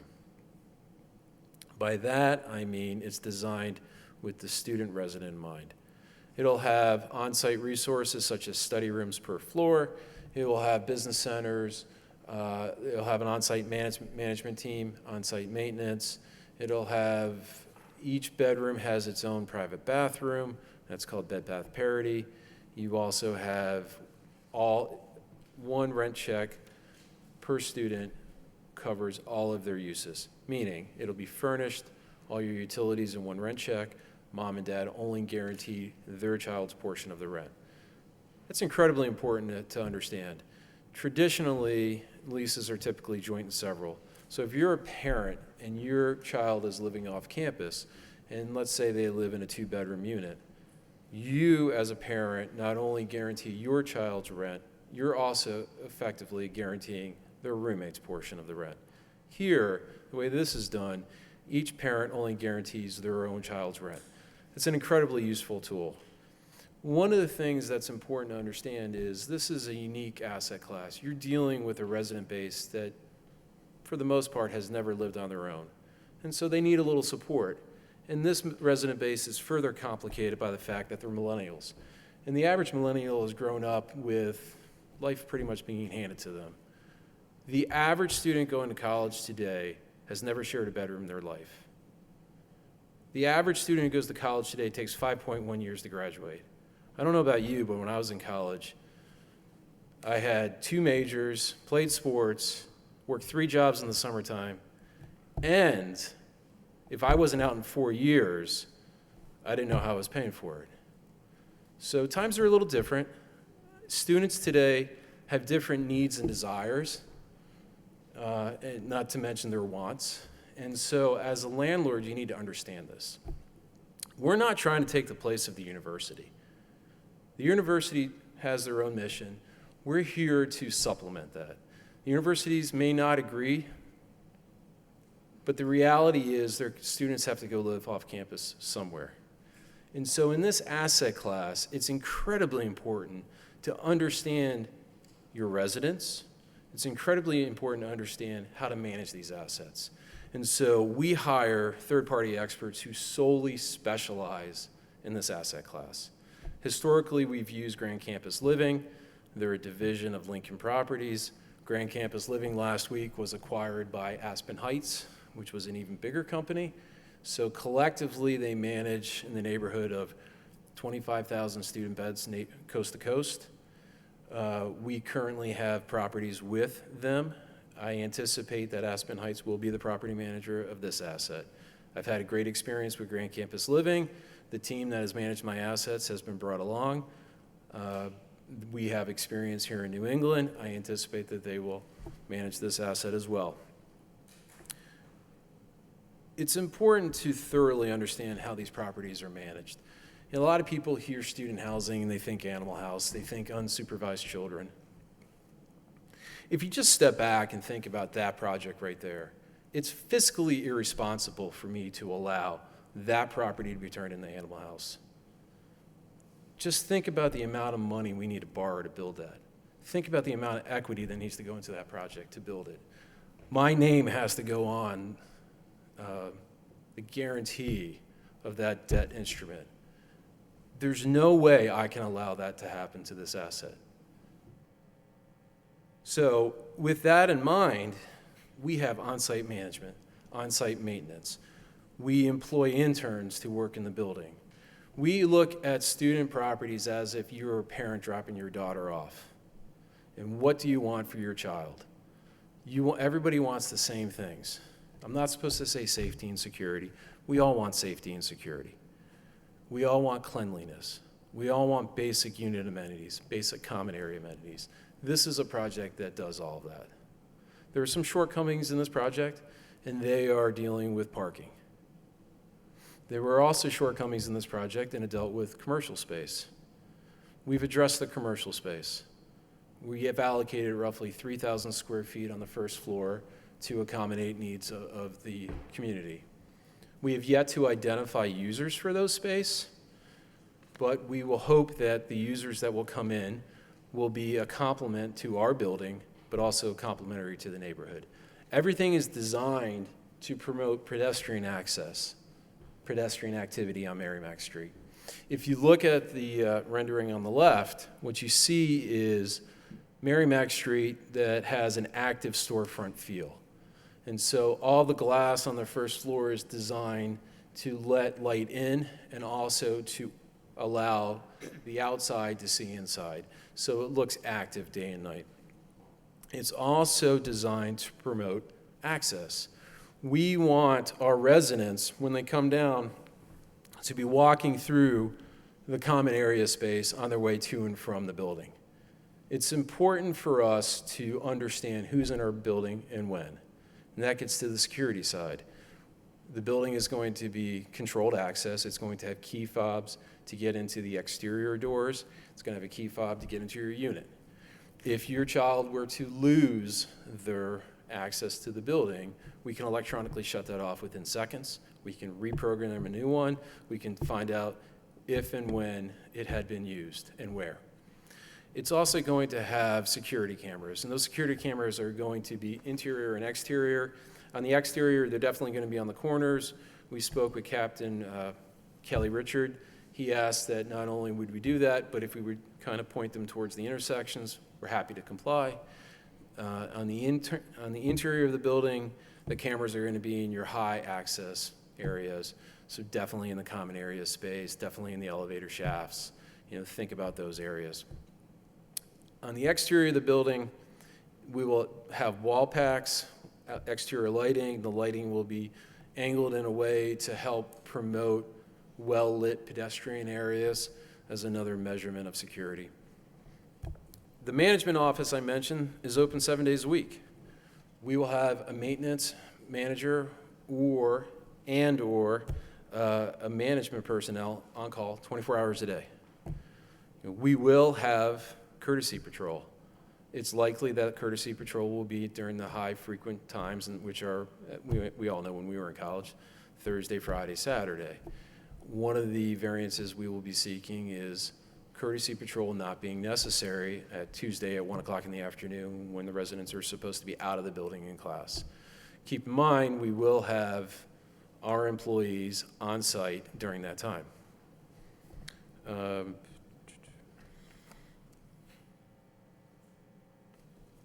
Our lease is a lease specifically written for this asset class. It's a 12-month lease. It's an 11.5-month lease, actually, in 12-monthly increments. It's 11.5 months because you need to assume the residents of this building all leave on the same day and then move back in 2 weeks later. In reality, after the first year, we anticipate some amount of renewals. That renewal amount could be 50%, it could be 30%, but there will be some element of renewals. That is another reason why you enlist specialists who specialize in this asset class. Aspen Heights turns 25,000 beds nationwide in 1 2-week period. They definitely have the expertise to turn this building in a 2-week time frame. Our lease will have very spelled out areas of expectations. And those expectations are financial, those expectations are behavior. So if a resident is misbehaving, it clearly spells out what happens. It spells out our expectations as owners and operators, but it also spells out their requirements. Bob, do you want to flip through some of those? So in the application, there were renderings of all 4 sides. You will notice that we did not alter the architectural plans from side to side, meaning if you were the side facing Suffolk Street, you have a lower building quality than the side facing Merrimack Street. We tried to keep the quality and design consistent throughout. As you may know, the topography of the land, Market Street. Could you just turn those back so these people here can see those? I know these people here have to get up. So actually, if you can put them back more towards the clock, I think they can see them better. This part of the room can't see anything. So if you just mind moving the easel back, I'm sorry. Thank you. As you may know, the topography of the land slopes from Market Street down to Merrimack Street. The building is designed to be built into that grade. The first floor, the ground floor on Merrimack Street has all of your commercial space, whether we use it for the building or whether it's commercial retail open to the public. It also has the parking garage, it'll have the meter room, bike storage, maintenance facilities, trash facilities, et cetera. I know one of the comments people wanted to understand was how is trash being dealt with? And so we're going to design trash chutes per floor. We'll have a trash room per floor with a trash chute that all funnels down to the ground floor where there's a trash room. That trash room will have a compactor. It marries up with the loading zone. The trash truck pulls into the loading zone, pulls the bin, and goes on its merry way. The way we're going to handle trash is the trash rooms per floor will be conditioned space. You will have bins in there for the residents to deposit their trash, and then our maintenance managers will come up, unlock the chute, and deposit the trash. It's the best way of ensuring that you don't have clogs in the trash chute. I don't know if you've ever walked a trash chute in a student project that doesn't do it this way. It's very easy for them to be clogged. That's an aside, but I know it was on one of the comments that was in there. One of the things is this is as much of a transit-oriented design that we can come up with. If you look at this location, it's roughly a 3 to 5 minute walk to the student center. And the student center is very quickly becoming the center of campus at UMass Lowell. Additionally, it's a short walk to local area retail, to downtown, to East Campus. If a student wants to get to South Campus, they're more than likely to walk to the student center and hop on the shuttle bus. It's unlikely in our estimation that a student resident is going to hop in a car, drive to campus, fight traffic along the way, park, pay a second time to park, go to class, and then do everything in reverse. We want to do as much as possible to encourage residents to walk, bike, take the shuttle bus before they think about driving a car. One of the benefits of this is if you offer less parking, there's less cars that can come to your project.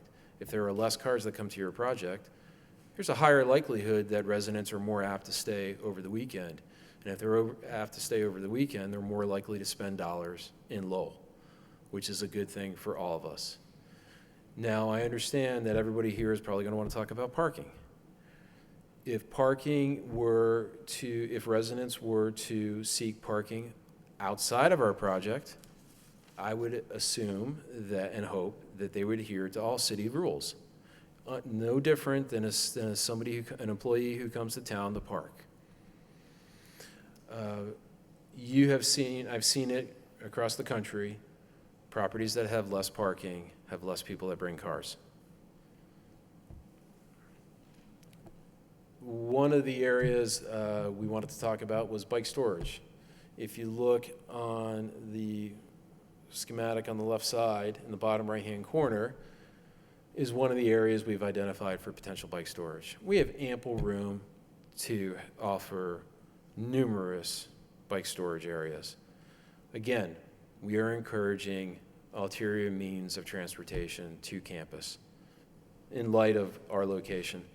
Just sitting in town today, sitting on the streets, watching people go by, a lot of students walking around.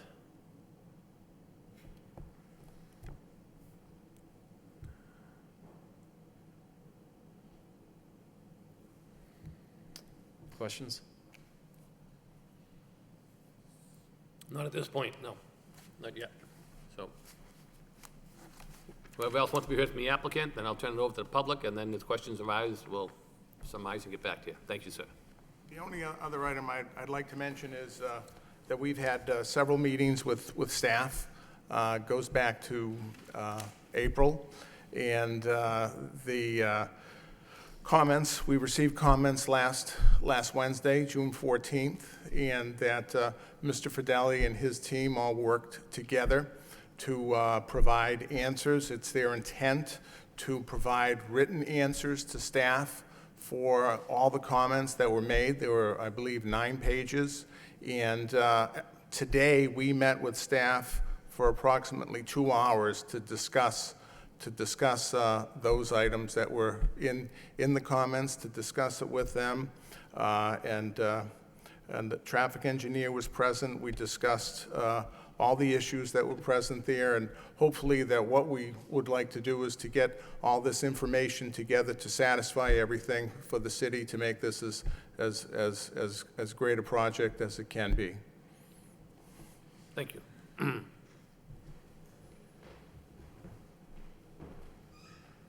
One moment.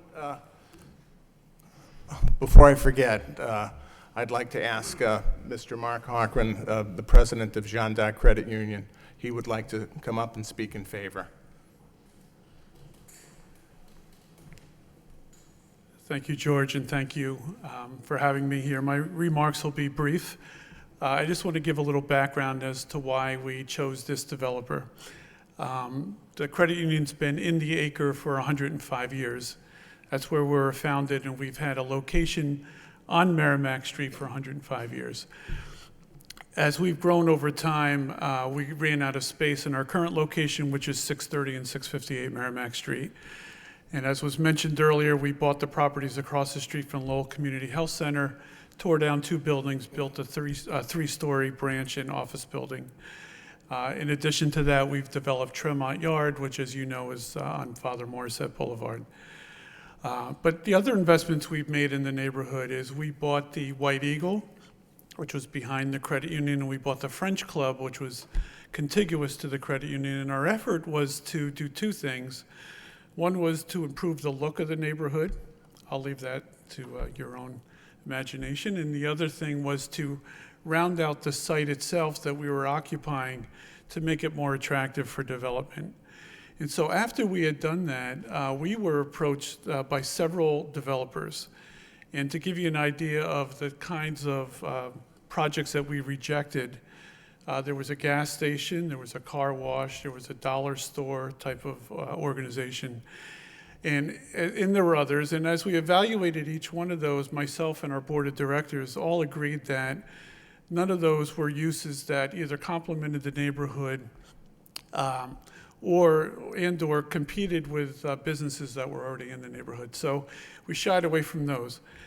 We then were approached by WFI, and the whole idea of student housing became a real thing. And so I did my homework in terms of vetting WFI. I also visited UNH campus, saw the property that they developed there. It was spectacular. What you see here is similar to what is up there, although up there was a more historic element in district that they were part of. And so that made me very comfortable with the quality of the construction. Also, I walked through, saw where the students were meeting, where they lived. I just picked an average day, right? Kind of incognito, tried to see what it looked like. And it was the feel was great, and it felt secure, and it was right off campus, much like this. And so that's why we felt comfortable entering into a purchase and sale with WFI. And so I'm here representing not only myself, but also the board of directors of the credit union, many of which are Lowellians with businesses, and recognize the importance of the acre and what the neighborhood means. And I guess I'll conclude with this. Two things. One is our chairman is here. I just want to recognize George Elides is the chairman of the credit union. But secondly, we are still part of the neighborhood.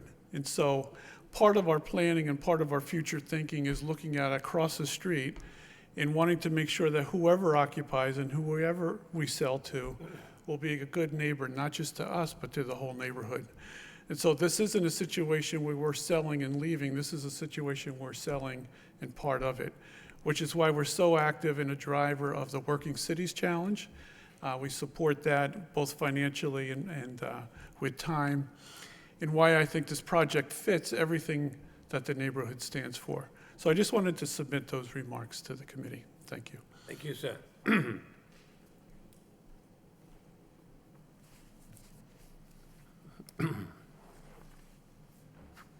At this point in time, I'll open up to the public. Anybody here want to speak in favor of this project?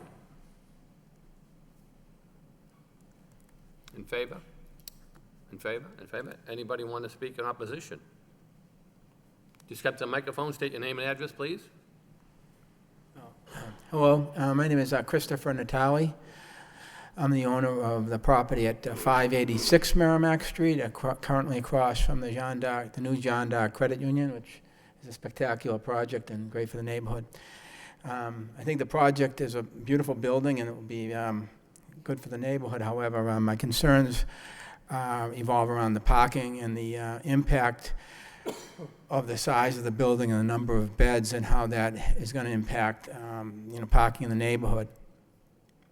The building that I bought at 586 Merrimack 20 years ago was a historic building that was fallen down and did not have any parking. So all of my units, people park on the street.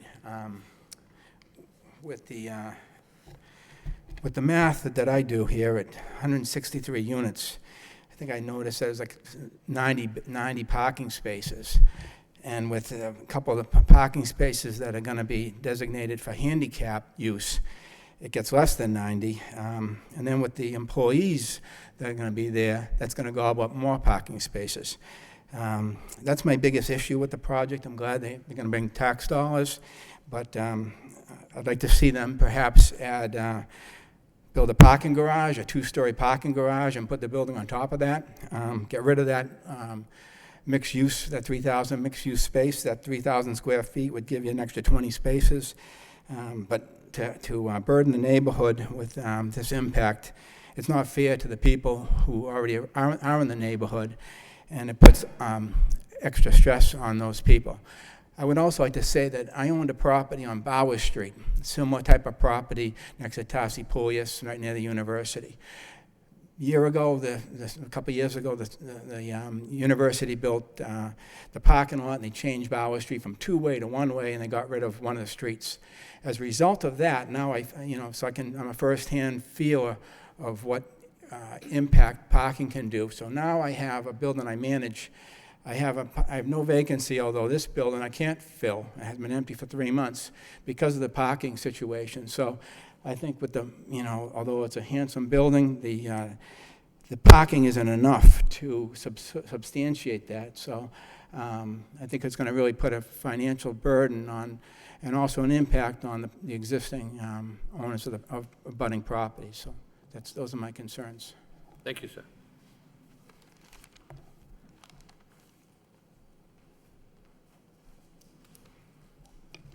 Mr. Chairman, members of the board, my name is Maxine Farkas, and I'm currently the resident manager of Western Avenue Lofts in the Acre, and a founding member of the Acre Coalition to Improve Our Neighborhood. I have some concerns about the project under discussion, and I appreciate this opportunity to address them with you. All of my remarks are based on attendance at 2 meetings with the developer and reviewing the planning documents submitted to the city. Excuse me. In regard to the waivers requested by the developer, I can't professionally evaluate security features of the design. However, it is my experience as a former resident of River Place Towers that on-site security is a must in a high-density development, particularly after 5 p.m. Secondly, they are requesting an increase in the supervision load of resident assistants from 50 to 125. This, I believe, is unrealistic. I manage a 50-unit building with 80 adult artist residents, and they are quite a handful, just as much as 80 college students. And I can't imagine a 20-year-old college student trying to deal with 125 of their peers and keep them from, I'm not even going to go there. The developer implies that reporting infractions to UML may violate privacy laws. They have not, in the paperwork that I've read, defined what an infraction might be. And for those of us who attend action meetings on a regular basis, we know there is a well-defined process for reporting and dealing with issues that is utilized by acre landlords who rent to university students. Again, the contention that this dorm will be pedestrian-oriented and that residents will walk or rely on public transportation runs counter to the experience of numerous acre residents who have regularly voiced their concerns at neighborhood meetings over the past 6 or 7 years. A majority of UML students have at least one job, and we know there's a scarcity of jobs in the acre. If you're going to have jobs and you can't depend on public transportation to get to a job, you're going to have a car. 90 parking spots is not going to be sufficient. I also have some observations about the building and its impact on the neighborhood. Contrary to claims by the developer that this building will enhance the neighborhood, there have been major concerns. The fact that the developer has told us that he is planning on leasing bedrooms and has not committed to restricting occupancy to students, which he has, these are two meetings that we went to, raises to a question as to the actual nature of the building. Is it indeed a dorm or a glorified market rate rooming house SRO? In the application, the developer has indicated that the installation of lighting and improved sidewalks will add energy and activity to this neighborhood. At an action meeting in May, the developer stated there would be no commercial development on Merrimack Street on the first floor. Obviously, this has changed, but there will be a lack of public access on the Merrimack Street side. Coupled with the building entry on Cabot Street, and then a solid wall on Market that runs the entire Market Street side.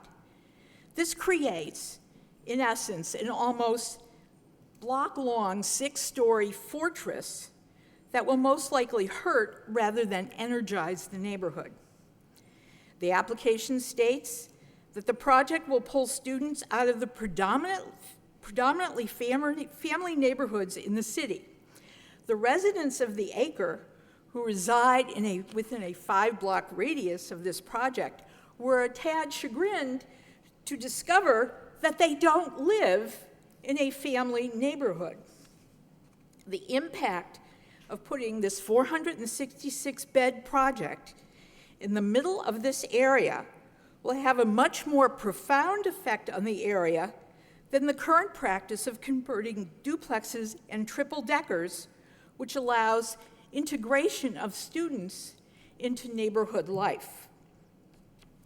While parking is an issue that will have to be addressed by the Zoning Board of Appeals, I would like to point out that the developer told us that he is planning to rent parking spots to residents or to neighbors.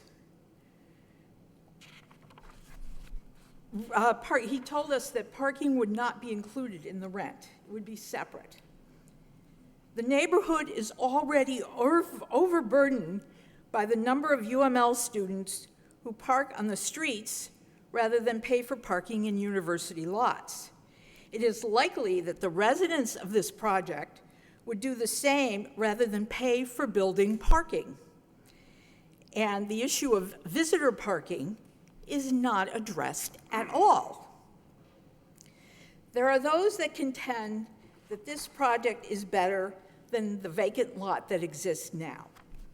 My contention is that the neighborhood deserves better than this project. Thank you. Thank you, ma'am.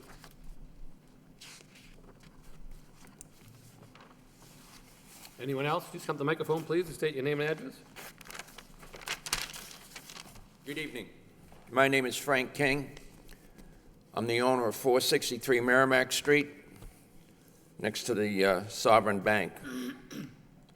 Unfortunately, I didn't hear about this project till about a week and a half ago. I believe I'm a butter. Now, am I a butter of 300 feet or 600 feet? I don't know. But I do have some questions. Parking. I'm constantly, and I'm saying constantly, fighting over parking for my tenants. I put up a no parking sign on my building. It's ripped down by abutters. Matter of fact, the CBA building, tenants in there, stripped the sign right off the wall. I have them towed, means nothing. They say there was 2 meetings. Unfortunately, I never knew about the 2 meetings. I did talk to Mr. Eliades about a week ago, and he did mention to me after I approached him. I think the personnel at the bank have been lacking in notifying people, such as myself. They talk about lease parking. Can somebody tell me where that lease parking will be? Any answers? Apparently, there's no lease parking. They talk about a student ghetto. Well, 466 beds is quite an amount of students on that small piece of land. I think it will create a student ghetto. Now let's get back to the parking. It was mentioned by this gentleman over here, let's put up a garage. And it shouldn't be paid by the city. The developers here should put up a garage or build a 3-story garage and then put their building up on top of it. I like to be a good neighbor. And in this particular case, I don't see the good neighborness to the owners of the property in the neighborhood. I've owned that building over 35 years. We maintain it, we have good tenants, or we try to have good tenants, but there are problems just like everybody else. I hope you people do not give them what they're looking for. Thank you. Thank you, sir.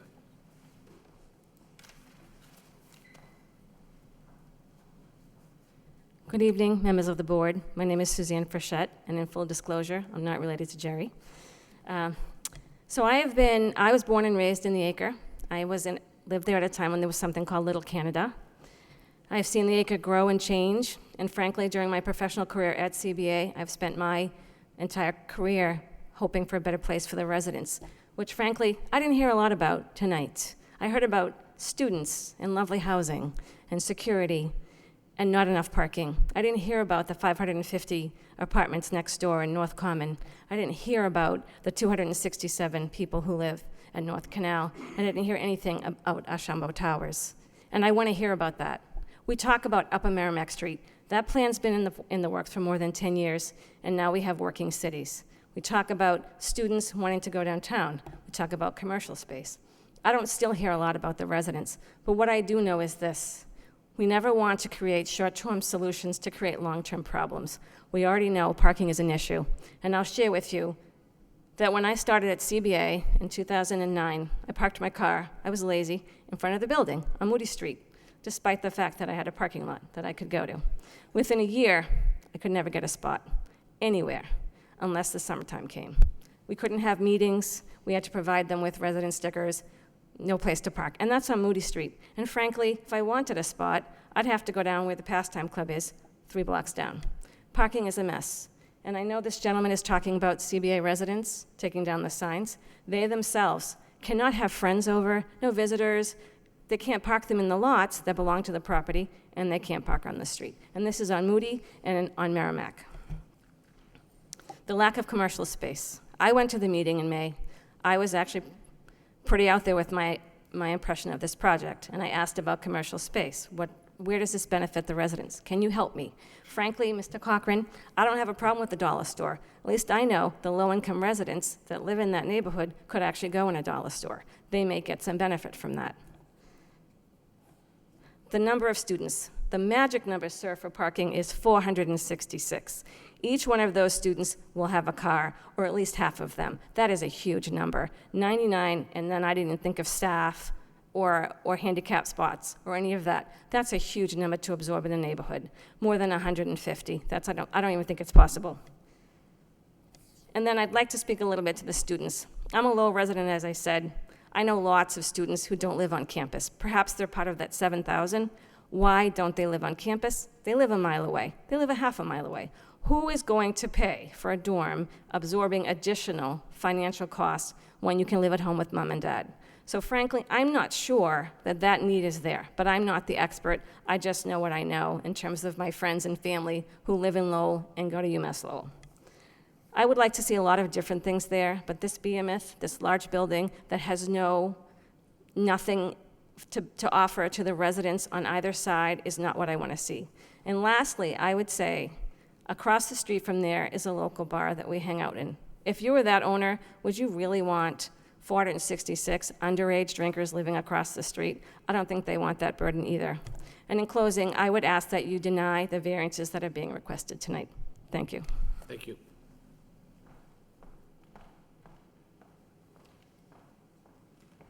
Yes, sir. Hi, good evening. My name is Roland Susi, here speaking on behalf of Damon Travalas. He's the owner of 600 Merrimack Street, the old Laconia Lounge, I believe. He's not opposed to the project. He just has a couple of concerns. His building sits on a an old rubble stone foundation. It's over 100 years old. He's concerned that some damage might occur to it through the construction process. He's also concerned about the utility easement that goes between his structure and this proposed structure, which provides utilities for his structure. So he's also concerned about that, and we'd just like to maybe make sure that a modest survey is done of his structure, at least the foundation area, to document the condition it's in currently. And if in the event something does happen, there won't be any question as to what happened and when it happened. That's pretty much the concerns he's got with the project. Thank you, sir. Thank you.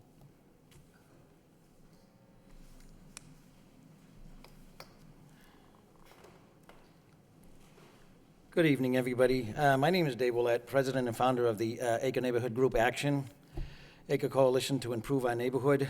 The first meeting was actually held at Western Ave Art Studios by the Group Action. The second meeting was at Jeanne D'Arc Credit Union, and it was ran by the CBA. And so, just coming up here tonight, first of all, Jeanne D'Arc Credit Union is a friend of the Acre. They've always been good. This has nothing to do with a reflection of Jeanne D'Arc Credit Union or the people there. I've always been very proud to have them in the neighborhood, and thank you, Mark, and everybody for all you have done in the neighborhood. We're really here talking about an issue that we have coming up now, and it's mostly the parking. That is our biggest issue. I live at 113 Cabot Street. I have lived there for 15, 16 years. Jeanne D'Arc holds my mortgage. I mean, I do everything with Jeanne D'Arc. They are truly friends, and it has nothing to do with that. So, but I walk out there, and if you look at Father Morissette Boulevard, that is used by a lot of people in the neighborhood, especially like, let's say, Wanna-Lancet Mills, their employees, and use it during the day. If you go there, it's full. So there's no extra parking there. If you go on Cabot Street, that's all home ownership. If you go up from Charlie's all the way down to the other end to like 129 Cabot, we all own our own houses, our own homes, and if you go there in the morning, if you go there in the evening, you go there in the afternoon, it's all full. If you go to Moody Street is full all the way up. And Lowell Housing Authority, when they get there in the morning, they use the part of Moody Street that's around 371, like the backside of Archambault Towers, because they have their main office there. And then City Hall and the employees here use the rest of Moody Street. Well, right across from that front entrance is the alleyway between XL Package Store and Archambault Towers. As soon as a group of people find that if you just walk out your front door, there's all the parking you need right there. I don't know what Lowell Housing is going to do with their employees, or the City Hall is going to park from this end. Then, of course, you hit Merrimack Street. Merrimack Street is full all the way up. The only empty spots now are around the Jeanne D'Arc Credit Union because there is nothing there. But if you go from Star Pizza all the way up, that's always full. And then if you hit Market Street, you might have a couple of scattered spots. Again, that's because Jeanne D'Arc's not there at the beginning. But if you go either which way, up Salem or the other way, it's always full of cars.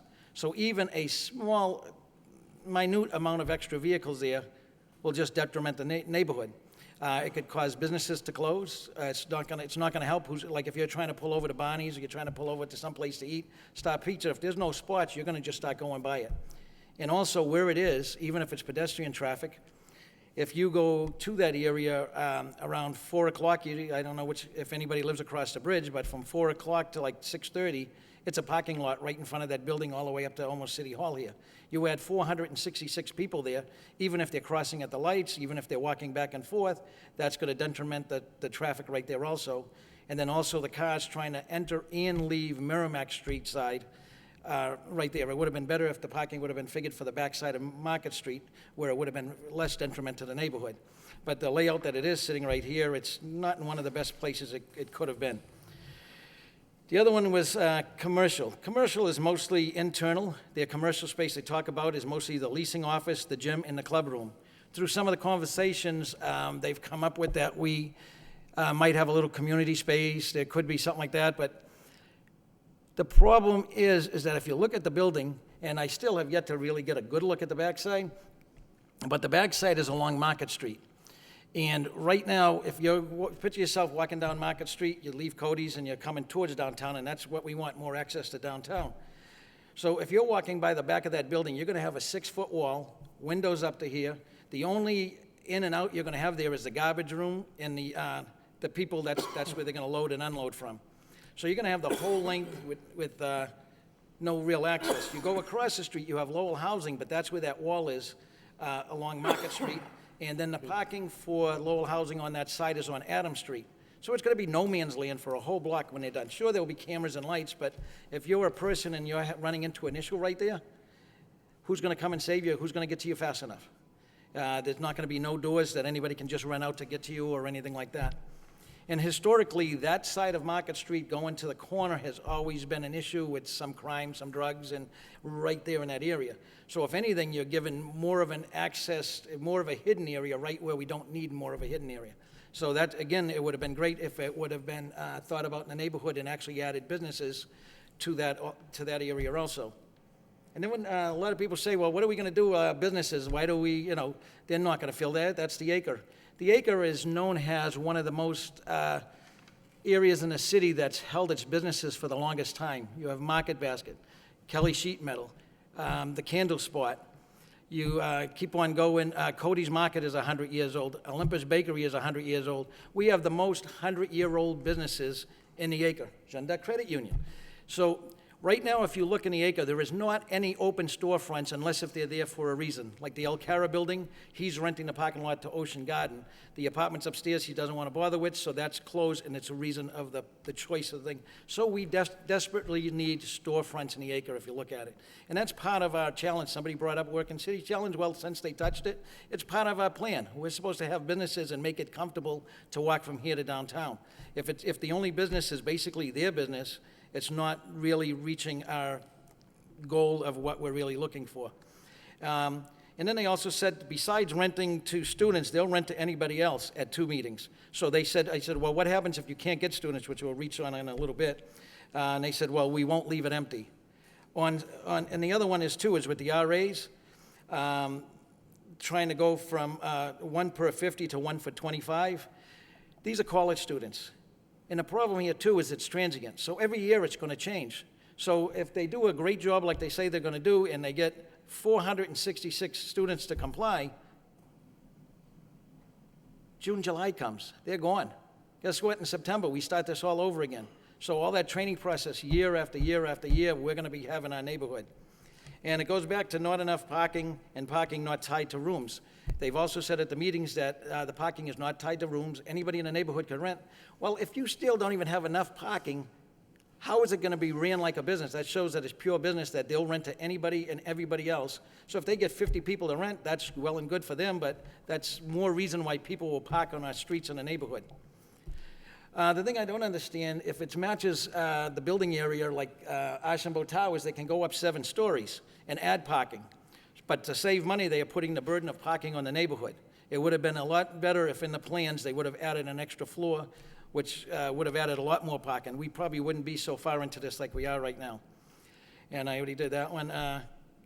Commercial space, well, I'm getting ahead of myself. Trash Market Street.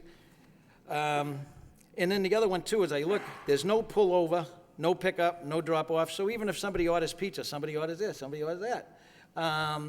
Where is that car going to park in the meantime? If there's cars there, they're going to be double parked. And 466 kids, there will be some pizza deliveries. And also, what is it going to look like in the area on graduation day and on move-in day? There's only that back corridor on Market Street, and there's one loading dock area. You have 466 students coming in, and you have 466 students leaving. That is going to be a nightmare for that week right there alone. And you talk about some traffic jams going on. And the other question, too, is there's an ordinance in the city of Lowell about snow storage on your own property. This is a whole block all the way around. When they plow, where were they planning on putting it? We don't want it on our streets. And so there needs to be plenty of room for snow storage. This is New England. We do get snowstorms, some of them 18 inches to 2 feet. And you have to have a place to put your snow, or you have to have trucks removing it at all times. My other question, too, is I'm just a little confused on the thing. We have a lot of dorms right now. I know they say the numbers work, but everybody knows Perkins Place just got bought, and UMass Lowell has reached their thing, I believe, of 18,500 to 19,000 students, academic-wise. So then there's no plans in the future to add any more students. Every day, there's landlords redoing some buildings to add more student housing, but UMass bought Perkins Place, that's 850 beds that have never been slept in. The Edge over here is putting in 350 beds that have never been slept in. So, and DeRosa Properties, I know, just added about 100 beds or so. So we're talking about 1,200 beds that never have been used that we're going to see used for the first time in September. A year and a half to 2 years from now, my only concern is if they do not get the $4.99, they're building it as a dorm and getting the parking requirements as a dorm. If it does not fill up like a dorm, what is our neighborhood going to look like when they come in and they try to claim a hardship clause that, gee, we can't get the students in here, we didn't see this coming. I want it said tonight and put in the records tonight that there is no hardship clause. This is going to be a dormitory like they say it's going to be, and it's going to stay a dormitory housing. So that way we're not burdened later. If they want to get away with the parking, then you keep it the way that it's supposed to be for us. Traffic study, did that. So I think that's mostly it. This is our acre. We all work together as a community. We work with Jean Duc, we work with the other restaurants, we work with the businesses, but at the end of the day, this is our community. We go home in it, we sleep there, we get up, we raise our families here. And we just don't want it to be changed drastically because of a parking issue. It needs to be addressed, and it'd be great if they actually designed in some commercial space for the community to put the people to work. So I thank you very much for your time, and have a good one, and good luck. Thank you, sir. Anybody else like to speak in opposition? Good evening, Mr. Chairman, board members, and people of Lowell. My name is Larry Siegel, and I serve as the Associate Vice Chancellor at UMass Lowell, and I've proudly been there for the past 31 years. Late last week, I sent a letter to the planning board. I'm not sure if the members received it, but I did bring extra copies tonight in case anybody else would like them. Thank you for the opportunity to comment on this proposed development project. The university strongly supports the redevelopment of this important site into a well-designed project that could provide a significant benefit to the Upper Merrimack Street corridor, the neighborhood, the university, and the city as a whole. This would especially be true if a project helped improve both the perception and the reality of public safety in the area, and enhance the character of this corridor as a pedestrian-friendly urban mixed-use environment as envisioned by the various neighborhood planning efforts to which the university has contributed. Unfortunately, we believe that this proposal for a student dormitory does not meet those goals and may, in fact, be detrimental to the neighborhood, the city, and the university. Despite the fact that the university is not affiliated with this project in any way, we are concerned that when a problematic incident occurs, it will reflect poorly upon us and our student body. The City of Lowell has wisely established a clear set of minimum operational requirements for private student dormitories to ensure the safety and security of the residents and make sure they are good neighbors to the homeowners and the non-student residents in the area. The university is concerned that these standards may not go far enough to protect against issues associated with a very large concentration of relatively unsupervised students in the middle of a residential area. However, it is particularly troubling that this developer is seeking to reduce or waive most of the city's reasonable minimal operational requirements for private student dormitories. These requirements should be seen as quantifiable minimum standards, which are considerably less and less effective and onerous than what the university currently provides in our on-campus housing. For example, the university currently provides one live-in trained staff member for every 36 students for what will be almost 5,000 students who are living on campus this coming September. This project is seeking to eliminate security staffing, reduce the resident assistant to one for every 125 residents, and not coordinate with the institution regarding discipline of enrolled students following infractions, as we currently do with students living off campus throughout the city. For the benefit of both residents and neighbors, the planning board should insist that the proponents minimally meet or preferably exceed the minimum standards rather than reducing or waiving them. We believe that the proposed project is a poor fit for the location and neighborhood. It places as many as 466 students in the heart of the AGA with no critical oversight from the university's excellent residence life program. We are concerned that the student culture, which often includes late-night activities and noise, is a very poor fit with the ambiance desired by most neighborhoods, including quiet in the evenings. In addition, they are proposing only 93 parking spaces. For on-campus housing, the university consistently finds that 45% of the resident students require parking, which would translate to a demand for over 190 parking spaces, more than double what is being proposed. Among students living off-campus, that demand is typically even higher. Despite the fact that they are providing less than the required on-site parking, they claim they don't need to even prepare the required transportation demand management plan because they can rely on existing public and UMass Lowell transit. The LRTA is not available late in the evening, and the developers have been advised that UMass Lowell cannot provide bus service to a private business without creating the appearance or the reality of expending public resources to favor one commercial entity over its competitors. Of course, this is all assuming that the project really is exclusively a dormitory.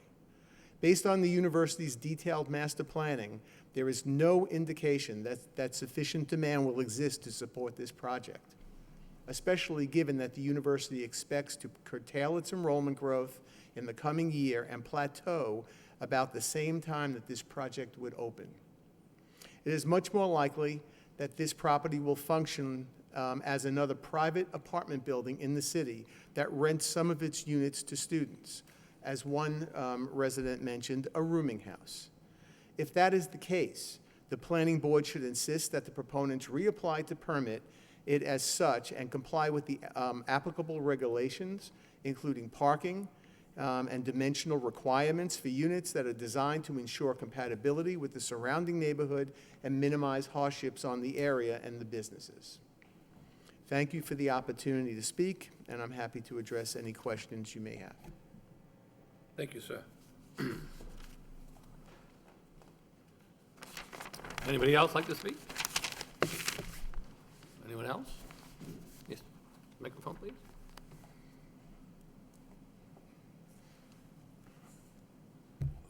I know you gentlemen have been placed in an unenviable situation. Please have your name and address for record, sir. My I'm name sorry. is Henry Kuharzik. I have business interests on Arlington Street and School Street.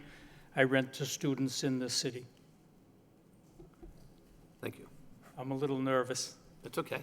but I do have faith in a lot of projects that you guys have approved in the past, and the team that Bill has gotten together here. I'm sure that they will be sympathetic to a lot of the issues and concerns for our neighborhood. And your decision will determine the future of that area that has been vacant for so long and does need someone to step forward and do something. Thank you. Thank you, sir.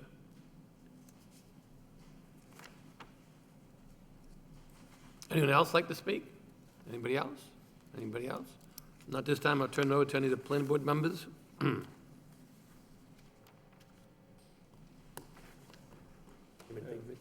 Stop, Mr. Lockhart, if I could. Yes. Yeah, I have, I guess you might say, two major concerns. I think Mr. Siegel's points about the, particularly the variances that are being asked for in terms of security and just the control over that student population. I think they're well taken. I remember when this was developed, and I thought at the time, and I still do, that what has come up here, what the planning board and others have contributed, is a well-thought-out program that we need to control student populations in situations like this.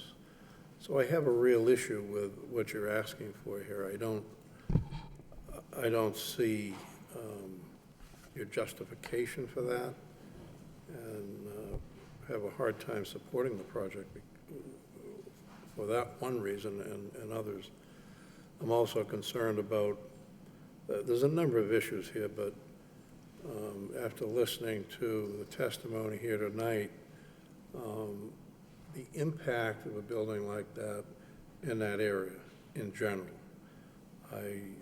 from an infrastructure standpoint, from a people standpoint, I think it's highly questionable that it's going to have a positive impact on that area. That being said, those are my two major concerns. So the first question dealt with first question dealt with the number of on-site employees or the number of on-site resident assistants. Because let me explain to you how the property is staffed. There will be approximately 5 to 7 full-time employees there. Plus there will be 5 resident assistants. That's a total of 10 to 12 employees at that building for 466 residents. Which is why we asked for 1 resident assistant per 125 students. The notion of 1 per 50, the notion of 1 per 50 is one that I have not seen in any property we own from Texas to Maine to Florida. Our development consultant, David Reed here, owns and developed properties from Texas to Florida to North Carolina, and I believe he would echo my feeling. Our property management company manages 20,000 plus student beds across the country in many university markets, and I would think that it's atypical. American Campus Communities, the largest student housing community in the country, who owns, David, I don't know, 80,000 plus beds? Well, they manage 125,000, not all of them are theirs. I would think that if you looked at their public documents, it's a publicly traded company, the ticker is ACC, you can look at their averages, and their averages are going to be on par with ours. The issue we're facing here is that this is a type of asset class that is new to New England. There are very few properties like this in New England. That's a fact. This is the norm in other parts of the country. 5 to 10 years from today, it very well may be the norm here in New England. Change is different. Change is uncomfortable. I understand that. We are more than open to reveal to you our lease. We're more than open to reveal to you who our property manager is. You're welcome to speak with them. You're welcome to get comfortable on how these properties will be operated. But let me say again, it's fiscally irresponsible for me to allow that to be turned into Animal House. So your other question was the impact on the neighborhood. That's on various fronts, and it's hard to be specific there. Sure. You know what I'm saying? And I've been answering questions kind of tangentially as well. So if you look at the Lowell 2025 plan, there were a lot of goals that were identified, and there were a lot of conclusions. This project fits that plan to a T. Connect North Campus to downtown. Accommodate off-campus student housing. Add to the tax base. Improve the neighborhoods. This project does that in spades. Promote multimodal types of transportation. This project, given its location, is pedestrian to campus. It's unfair to assume that a student's going to get in their car, that a resident will get in their car and drive to campus. There's nothing to keep a resident from getting in their car at night and going somewhere. If a resident lives locally and they want to go home and see mom and dad, why should we tell them they can't do that? If a resident wants to go park on the street, they should adhere to the city of Lowell's rules and regulations. And if they don't, they should suffer the consequences. We would support that. And so to argue that this project does not fit within the fabric, and better the community, I disagree with soundly. Thank you. And if I I'm could good add, for Mr. right now. Lockhart, that the lease that Mr. Fideli mentioned has a specific, the lease itself, which we will provide to the board, has a specific set of rules and regulations in the lease. We don't have that available for you today. However, with the comprehensive answers to the comments from the staff, we will go ahead and provide that, and that's part of our management plan, and I believe that's something that would answer some questions for you as well. Okay, thank you. You would further mention? No, Okay. that's good for now. All right. Mr. Snetsky, or I'll start with, go ahead, please. Dick, I'll start with you. Thank you. I just have a fundamental question, Okay, I'm sorry. maybe to Christine. I read the section 7.8, and it says, must provide the following minimum standards. And I don't see anywhere in here that says the planning board can waive any of these requirements. Is in fact, we have the power to waive any of these? The next sentence in the ordinance says, such standards shall be reviewed and approved by the planning board as part of a public hearing for a site plan review, and shall at a minimum include the following. So we interpreted that you did have some leeway, but I understand where you're coming from. Yeah, I see, I read it as saying we don't have any leeway. We can add more requirements, but we can't reduce the listings on this page. That's my first issue. I don't see how we can diminish any of these requirements. I too have a problem with the parking. I don't think it's sufficient to serve the number of students. I have a question on, what if you can't rent the building to the units? What happens? So you're asking about absorption. We believe that that's a business risk we are willing to take. So we believe that there is sufficient demand to meet the supply that we would deliver.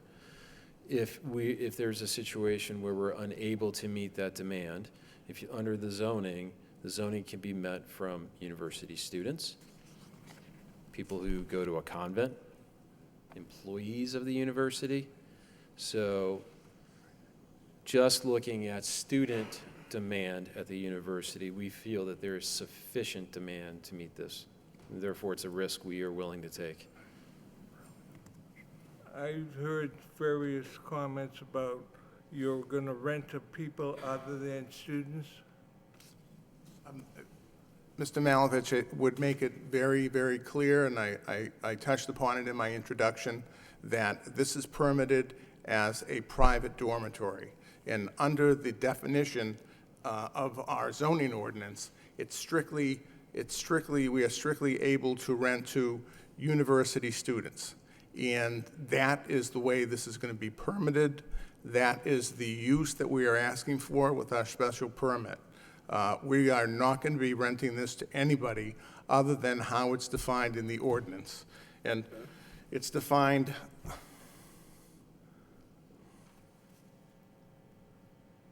a building used as group living quarters for individuals enrolled and/or employed by a university, college, boarding school, or convent. That's how it's defined in the zoning ordinance. And we have to abide by that. So that's who we're going to be renting to. And with respect to the question that you had of us asking for, we use the term waivers on 7.8, and I would ask staff to weigh in on this as well. We are asking for a special permit to have these included as conditions, in the site plan review, to have these included in the conditions of the site plan review. The request that we ask for in terms of waivers. And in that way, I believe it can be accommodated in the site plan review. I'd like to see As part of the site some clarification from somebody, maybe the law department or something.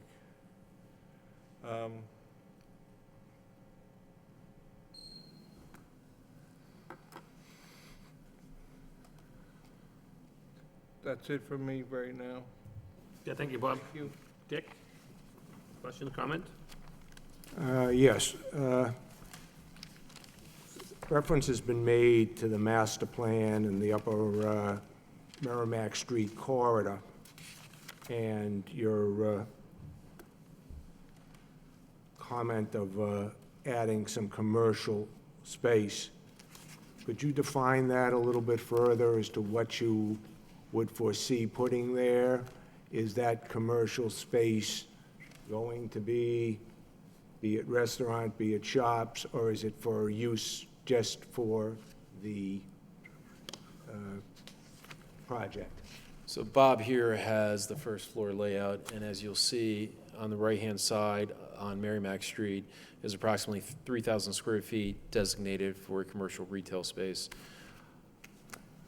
Our anticipation is that it'll be a retail user rather than, say, an office user or a manufacturing user. We anticipate and hope that it will be something that both complements our building and also supports the desires of the community. That could be one of many different activities. We are currently in conversations with multiple groups right now, none of which are under LOI. We don't have a lease signed with anybody, but one of the groups we're talking to is a coffee shop. And it's a coffee shop that currently has local locations. But if you wanted a cup of coffee or if you wanted to hang out in that environment in the part of the city, they're harder to find. And so we feel that a use like that would both complement our building and also support the neighborhood. Okay, bear with me here. We've got a lot of material in your narrative that I'm referring to here. Sure. You, right in the beginning, in the introduction of your narrative, you speak about the development in general, and you mention the site will include 93 parking spaces located on the first floor, partially enclosed garage with access and egress off Merrimack Street. Additional parking, if necessary, will be provided by the city of Lowell. Could you clarify that? Because I've heard nothing to support that at this point. Well, that's based on discussions that we've had with staff, and I believe at today's meeting that we had, in which the traffic engineer was present. However, the parking director was not there. We were in discussions with the city so that they would be able to allocate parking at various public parking facilities and along to identify areas in the city, public parking spots in the city that we would be able to use. And that in a combination with, again, with discussions with the traffic engineer, with the proposal that was made, and an innovative proposal that was made, was a multimodal path and walkway and bicycle route up Merrimack Street,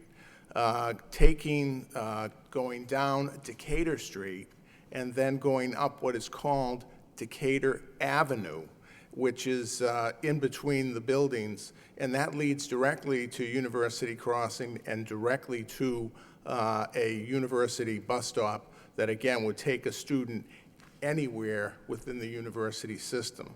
And we had discussed that as a development process, and that would alleviate the need for some parking. And we discussed that in a combination of other items, and also having some bicycle storage in the parking garage, which would alleviate, and we'd get some credit for that. I believe it's 20 spaces for every 10 bicycles there, so that we could incorporate some of these elements in there, along with whatever parking can be provided to us by the city.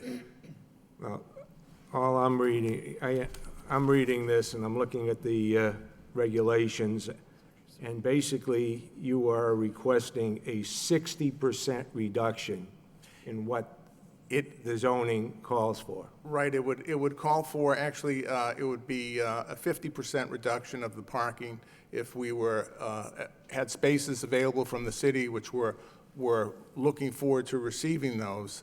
It would be a 50% reduction in the parking requirements if we were. My understanding is you have to be within 1,500 feet of such a facility, are you? That's correct. We're 1,600 feet from the AR garage beyond that, and again, that is part of the variance that we're requesting. We're requesting the reduction in the parking and the reduction in the amount or the distance that we are from the public parking facility. And that's with the ZBA? That is with the Board of Appeals, that's correct. I do have a problem with that degree of reduction. You know, I think it's a stretch. I think some of the comments that were made by, you know, some of the residents that, you know, students, you know, perhaps there is some relief that would be appropriate, but students need to have jobs and so forth. There will be more than 93 cars, I have no doubt in my mind. I think proposing to provide 60%, to reduce the requirement by 60% is not something that I could support at this point. Mr. Snetsky, let me quickly just respond to that. So we developed a property at the University of New Hampshire. It's 197 beds. It had 4 parking spaces. It was in a very similar location as this project is to the center of campus. And University of New Hampshire, I would say, and don't quote me on this, but I'm very close, roughly 80% of the students come within an hour to an hour and a half away from that school. Primarily the 2 most populated states that have a presence at that university are the state of New Hampshire and the state of Massachusetts. You would argue and believe that the students there would want to bring a car and they would want to travel to and from home or wherever they want to go in the area.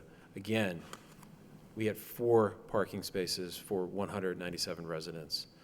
Here, we're asking for 93 for 466.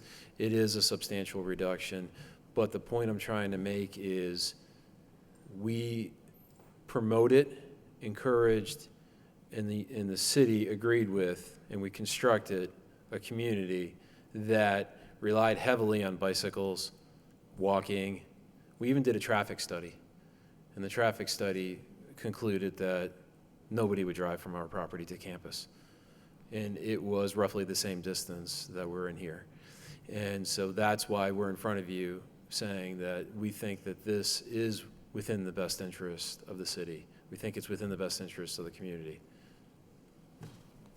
I can only speak to my own observations and in relation to the requirements that are promulgated by the zoning code. And they tell me, you know, my own opinion, my own observation, that that's inadequate.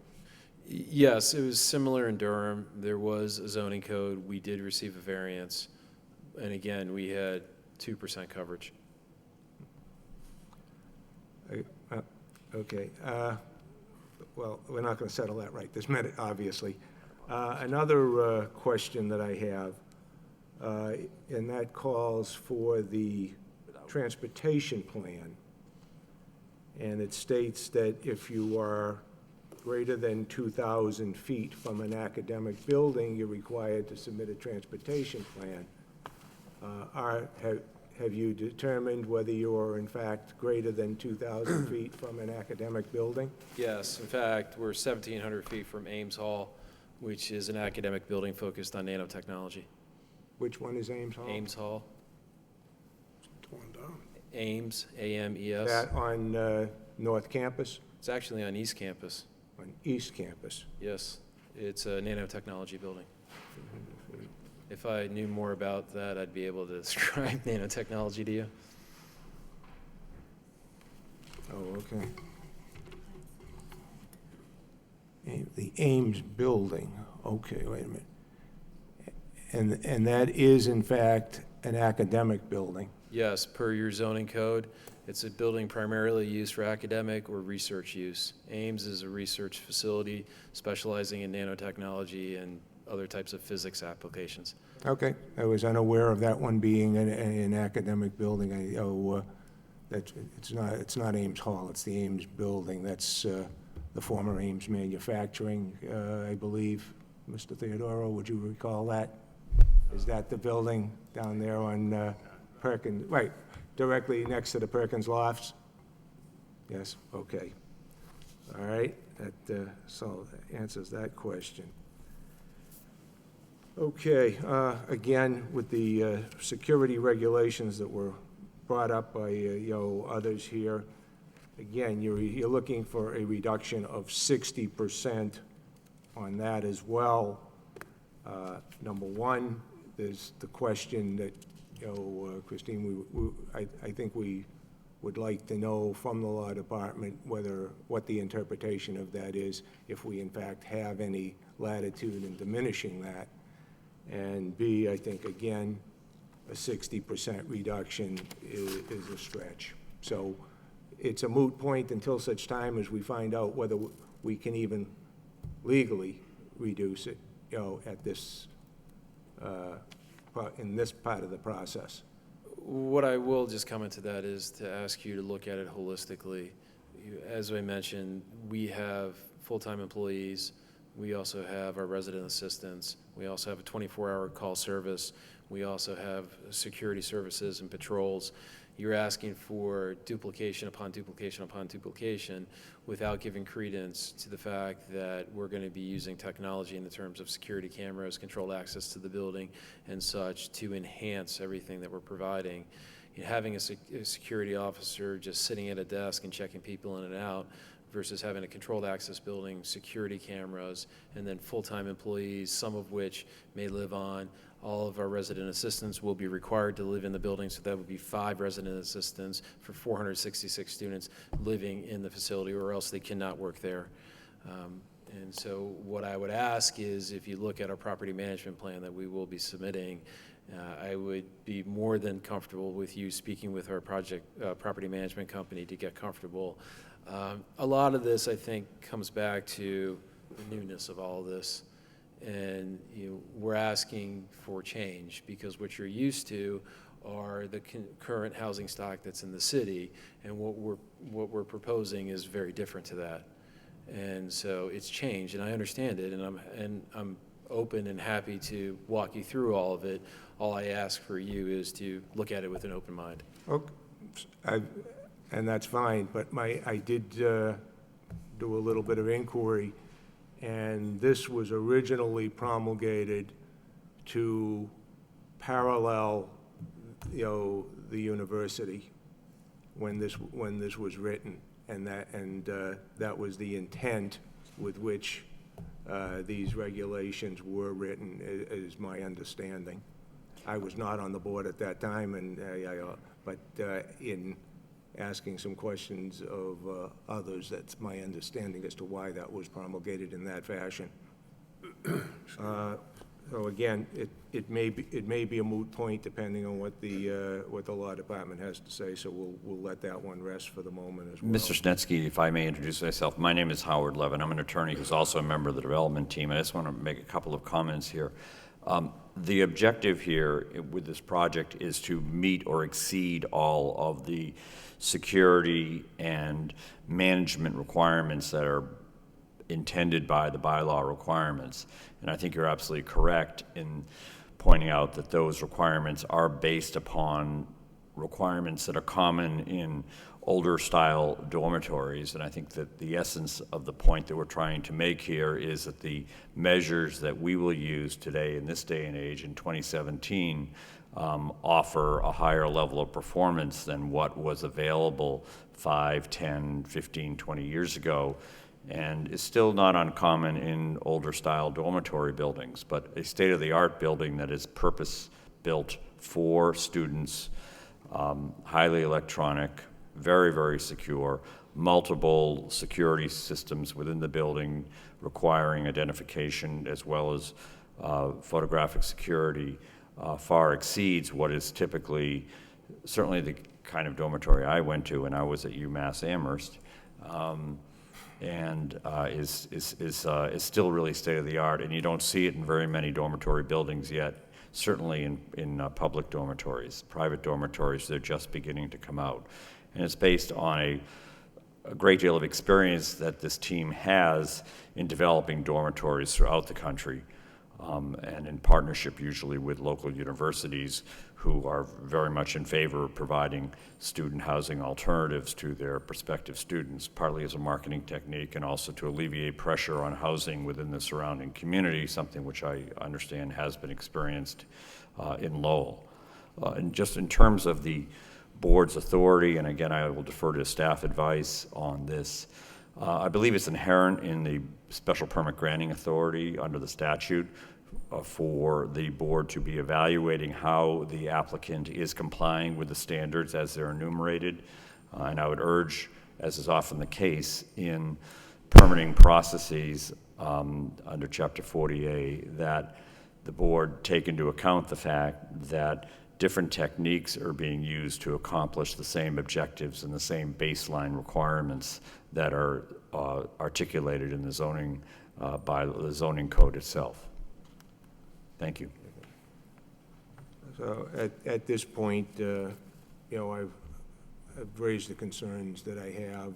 I understand you're working on the parking, and I'll be interested to see what solutions, additional solutions, you're able to provide, and then we can revisit the security requirements once we, you know, have it clarified as to what our purview is with that.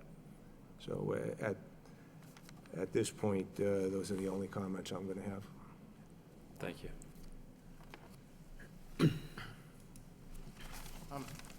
Mr. Chairman, there's just one point what I'd like to make. We had a very, very good discussion with Mr. Bossinetto today at the staff meeting, and we didn't have, and I asked, you know, didn't have his written comments available, but as he said, we'd have him here at the meeting and his testimony here. So, you know, I would just like to hear, Mr. Bossinetto, what, with respect to the multimodal offerings that we are making here and the type of building and the use that we have, that how far that goes in staff's point of view in our request to reduce our parking requirements and the variances that we're seeking. Sure, I think he can address the parking. I don't know if he can address the dormitory requirements that were laid out. That's not his purview, but he can try. Sure. Go ahead, Nick. Talk about the parking. Thank you, Mr. Chairman. Thank you. Yeah, so I think everybody realizes that there's a parking shortage according to the zoning regulations that we have in place. However, you know, the applicant also has a very good point about how close they are to the university, the likelihood of students walking to the North Campus, to the University Crossing, to the bus station, to the bus circulator station located next to University Crossing. So I think, you know, I think my job is to look at all the possible, you know, how to make this thing work. And the city has undertaken, we're actually in the design process of a project for the Upper Merrimack Street corridor stretching from Decatur Avenue all the way down to City Hall, which would revitalize Merrimack Street by taking the street and it has a wide right-of-way, and taking some of that right-of-way and putting it towards that side of Merrimack Street to create a separated bicycle facility. What we've found is that most people are uncomfortable riding bicycles in the roadway, like on a bike lane. So we're moving more towards building separated bicycle facilities so more people feel comfortable riding bicycles, also incorporating transit stops and more transit amenities, and also fixing up the sidewalks. So there's really more of a multimodal corridor, actually the infrastructure to support bicycling and walking and riding the bus along the Merrimack corridor all the way from University Crossing down to downtown. And this project being located right in the middle of that provides a good opportunity, and a good opportunity to mitigate some of those the lack of parking by encouraging and providing the infrastructure so that the students can access downtown and the university without having to rely on vehicles. I think we're at the beginning stages of negotiating with the applicant about how much infrastructure we can build, how much and how many parking spaces that infrastructure would offset, and then whatever remainder there is, how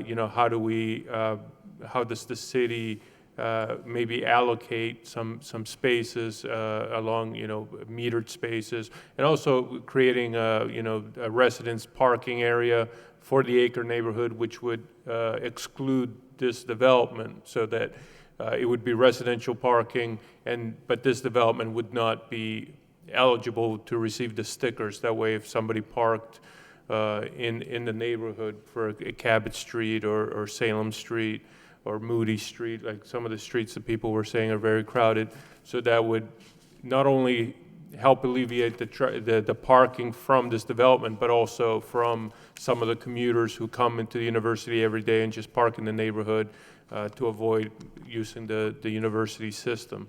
So we're looking, so again, we're in the process of trying to look at innovative ways to accommodate this project while also not aggravating the parking shortage in the neighborhood. But Nick, do you feel that 95 parking spaces would be sufficient? And number two, do you think they should be able to rent them out to people who want part of the dorm? Well, to answer your second question first, I don't think that 93 or 95 parking spaces should be rented out to people that are not living in the private dormitory. I think those should be absolutely reserved for the people that live in the dorm. Is it enough? I think, again, if we provide, if the developer tries, if the developer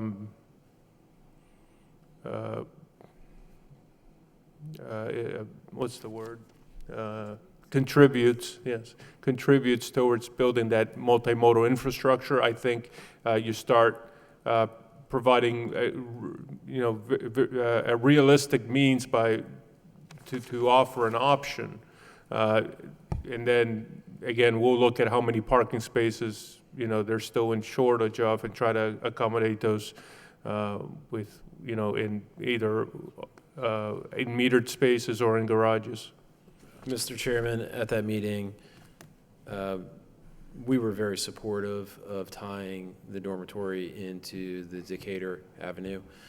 We only think it would be supportive and helpful for our residents. It would help to increase safety from our property up Merrimack Street to the Decatur Ave to campus. So it's something that we would champion as well.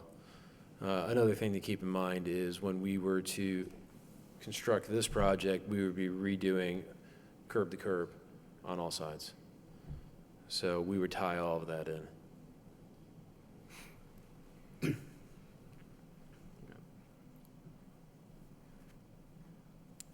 Thank you, Nick. Thank you. I'll turn it over to Mr. Fischett. Thank you, Mr. Chairman. Just to make it clear, we have a 9-page memo dated June 13th that I understand it was a 2-hour meeting this afternoon.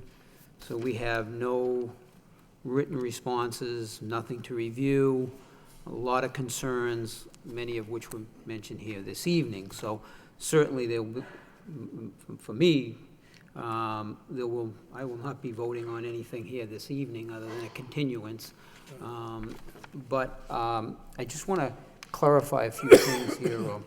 And Attorney Theodoro, I appreciate you mentioning my passion for planning, because I think at the end of the day, it helps the neighborhoods, it helps the city, it helps developers, it helps prioritize what it is a community is looking for, and it makes it hopefully a little bit better for everybody going forward. But in that section, there's a bulleted item that nobody has highlighted in the Sustainable Lowell 2025, section number 7, titled Encourage Institutional Growth that Ensures a High Quality of Life in Lowell's Neighborhoods.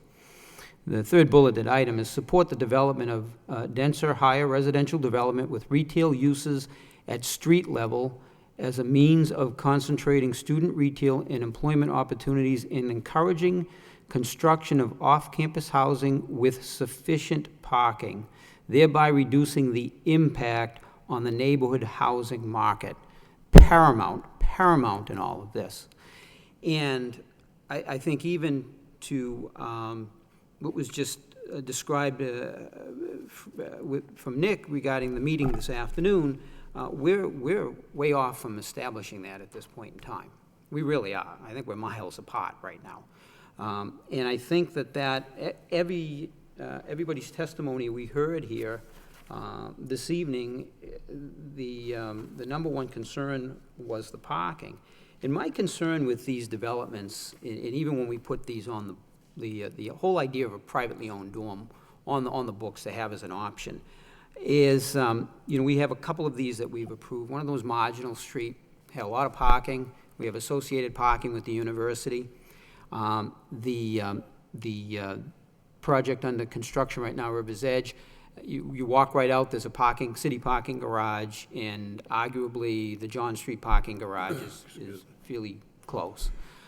The Acre does not have a parking garage. It's one of the few sections of the city that's a dense neighborhood, but doesn't have any parking garage.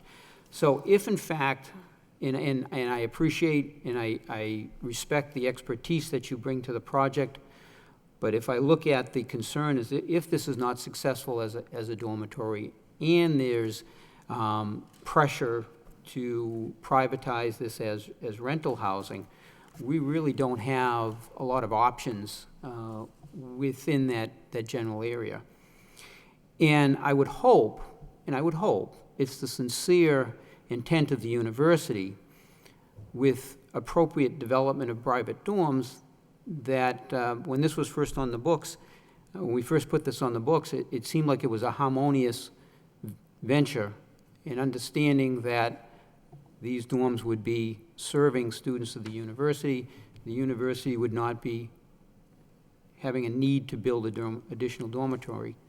There may have to be a larger discussion at the city level, whether this is appropriate going forward, whether we think this is something we want in our community, whether we think it's right, whether we think it's a direction we should still go in.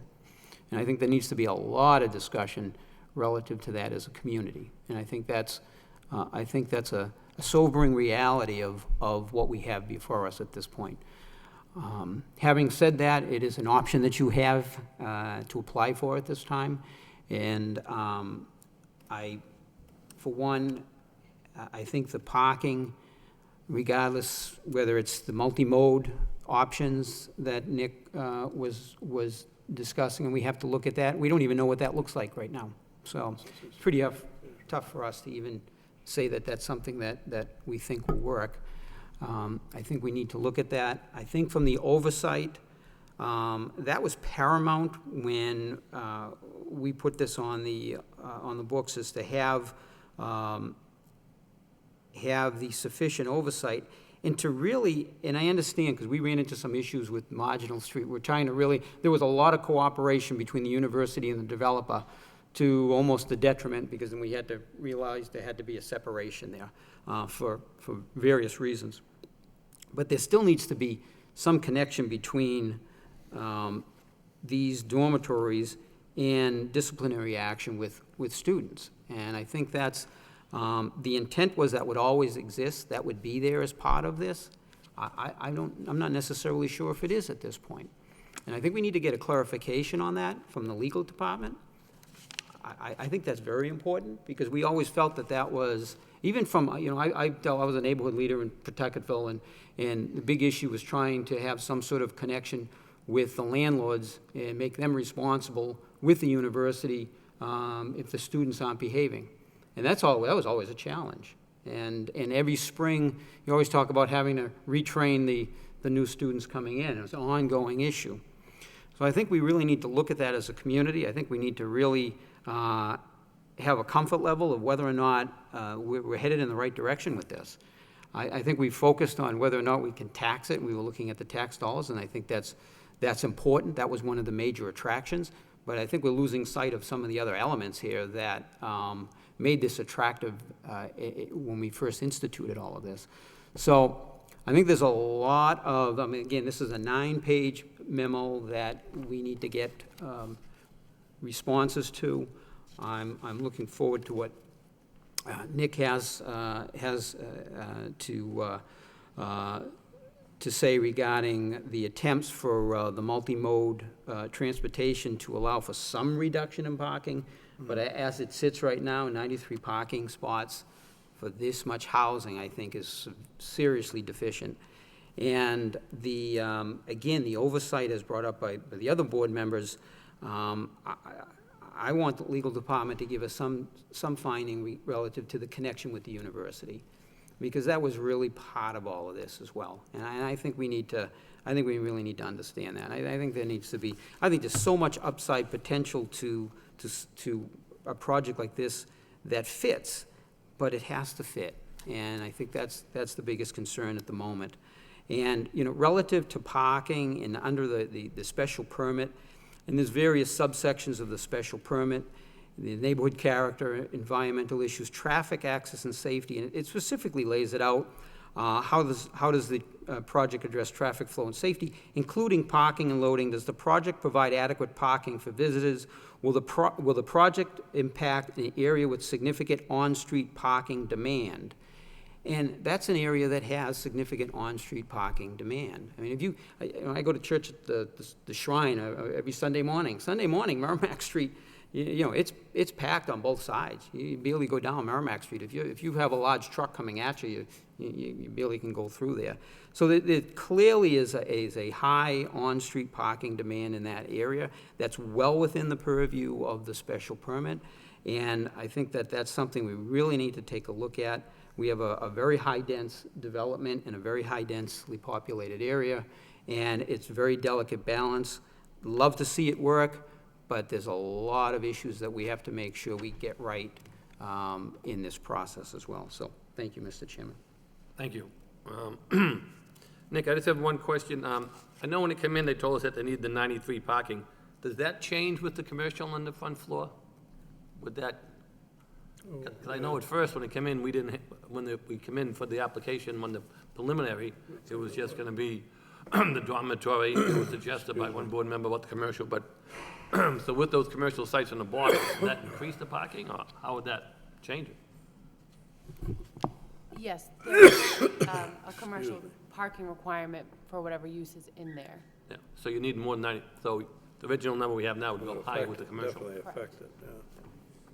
So you need more parking. And getting back to the next question on the parking, and correct me if I'm wrong, I don't think it goes before the zoning board of appeals anymore. It stays here, correct? Parking is contemplated as part of your special permit, which is in front of you, but technically, they would have to get a parking variance.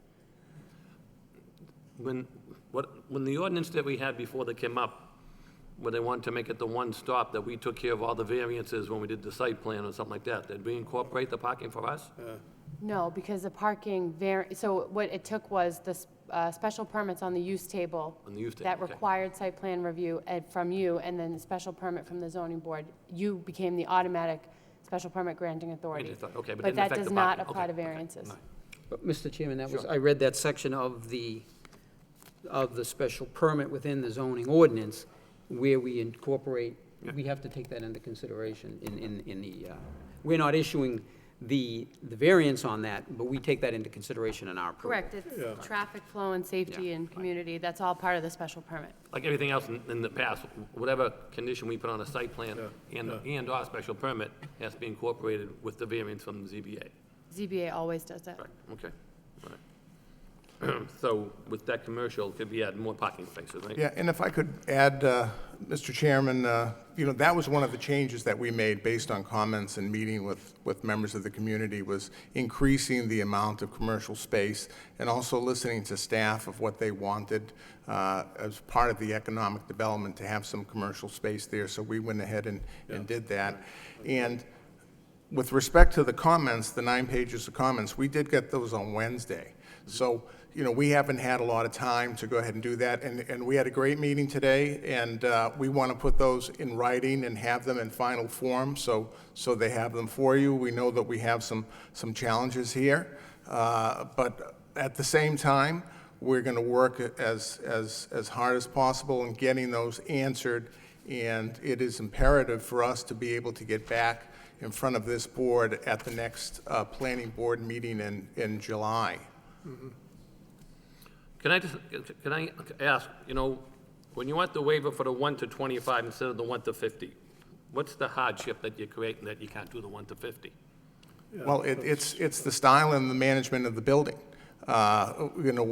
We're able to accommodate that because of all the technical innovations that were made in managing that building. Yeah, but that doesn't really directly address our site plan ordinance, and, I understand about the Animal House comment, we don't want Animal House there either, and to the attorney over here, I admit to UMass Amherst either, I never saw any Animal House when I was there, and I was there in the 70s, but, say that may be done.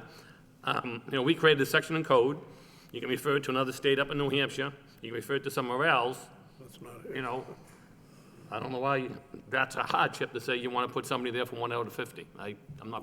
understand. Chairman, we'll have a total of 10 to 12 employees in that property. Mhm. So if we had 10. Why can't you just make them per our requirement, and maybe you'd use less? Well, to put the one person there for every 50, I think it's very workable. we can respond to that in our written comments, but I'm just curious what to go from 50 all the way up to 1 1/4. I would rather have a professional, mature, experienced property manager Yeah, than a student intern.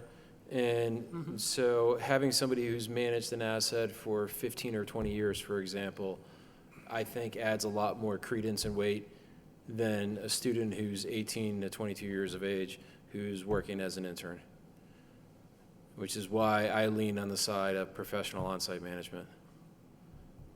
Okay, but we haven't received the plan for the professional. Yes, on-site, we'll have to supply that to which you. is part of our zoning requirement to request this. Yes, correct. Which is usually provided before the public hearing. Correct? It's not a variance on that we're I asking for. understand that, it's a requirement, and we can hold you to the letter of the law, or we can be flexible. That's our Make a decision. judgment, all right. Correct. I don't think I need clarification on that, I think it's And pretty clear to me. We're looking forward to it as a part of the site plan, the waivers that we ask for as part of the site plan review. Yeah, that's what Chris. Because the hardest hurdle you have is the special permit. Correct? Site plan's a lot easier to achieve than special permit, where you need minimum of 4 votes. And that's one of the considerations, And the special permit goes to use. That's the request for the special permit, for a special permit under the table of uses. Right, and then and that brings in parking as well, like Mr. Fischett indicated, okay? All right, that was just looking at the one I'm saying, if you feel your professional people there, are they, so what's the ratio per your professional person compared to a student? Well, again, that's something that we'll address in the management But I plan, think that's which, something we have to know before in we fairness, can that write on should, something, whether we're gonna approve something under our site plan rules and regulations without that extra data. There's a couple other questions I'd ask too, Mr. Chairman, let me quickly address that. Our anticipation is we're going to have at least 5 full-time employees and 5. I'm just saying, if the numbers are equal or better, and you can explain the better reason why you want them. Yes, I we're- understand that. But we're- just at first glance, when you say, Sure. we want to go 150 to 125, I'm saying. what's If the you look big at a building of this size, it's pretty common to have one property manager, one assistant manager, one leasing assistant. You might have 1 or 2 people come in on a part-time basis. That's in your management office. Then you're going to have one maintenance head, one maintenance tech, and you might even have a third maintenance who comes in as floaters. That's how you get to the 7 or so full-time people. You're also going to have at least 5 student assistants. Those are going to be interns, and they're going to be, it's a way for them to make money. Right. It's a way for them to help pay their way through school, but it's also your eyes and your ears when they're amongst their peers. Sure. And so if you add the 2 of those groups together, you have 10 to 12 employees in the building. Math is a little easier when you divide by 10. It's 1 per 47.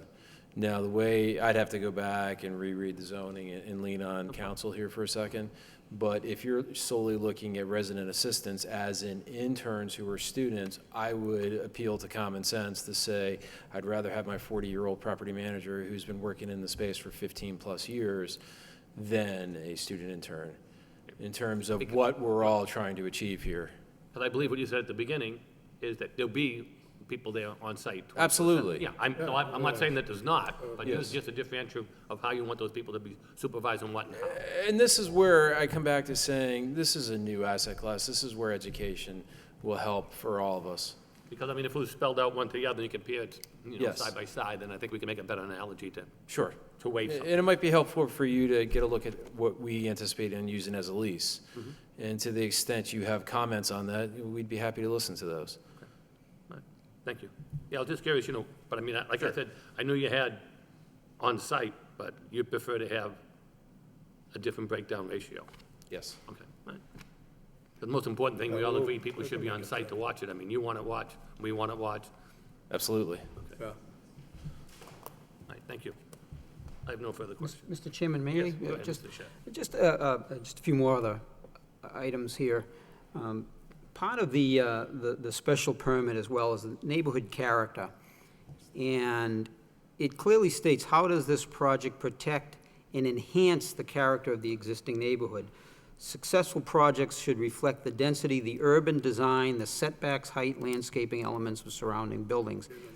And I'm also the representative here for the Northern Middlesex Council of Governments, and they conducted an Upper Merrimack Street land use and zoning analysis, and they actually highlighted that particular site that you're looking to develop.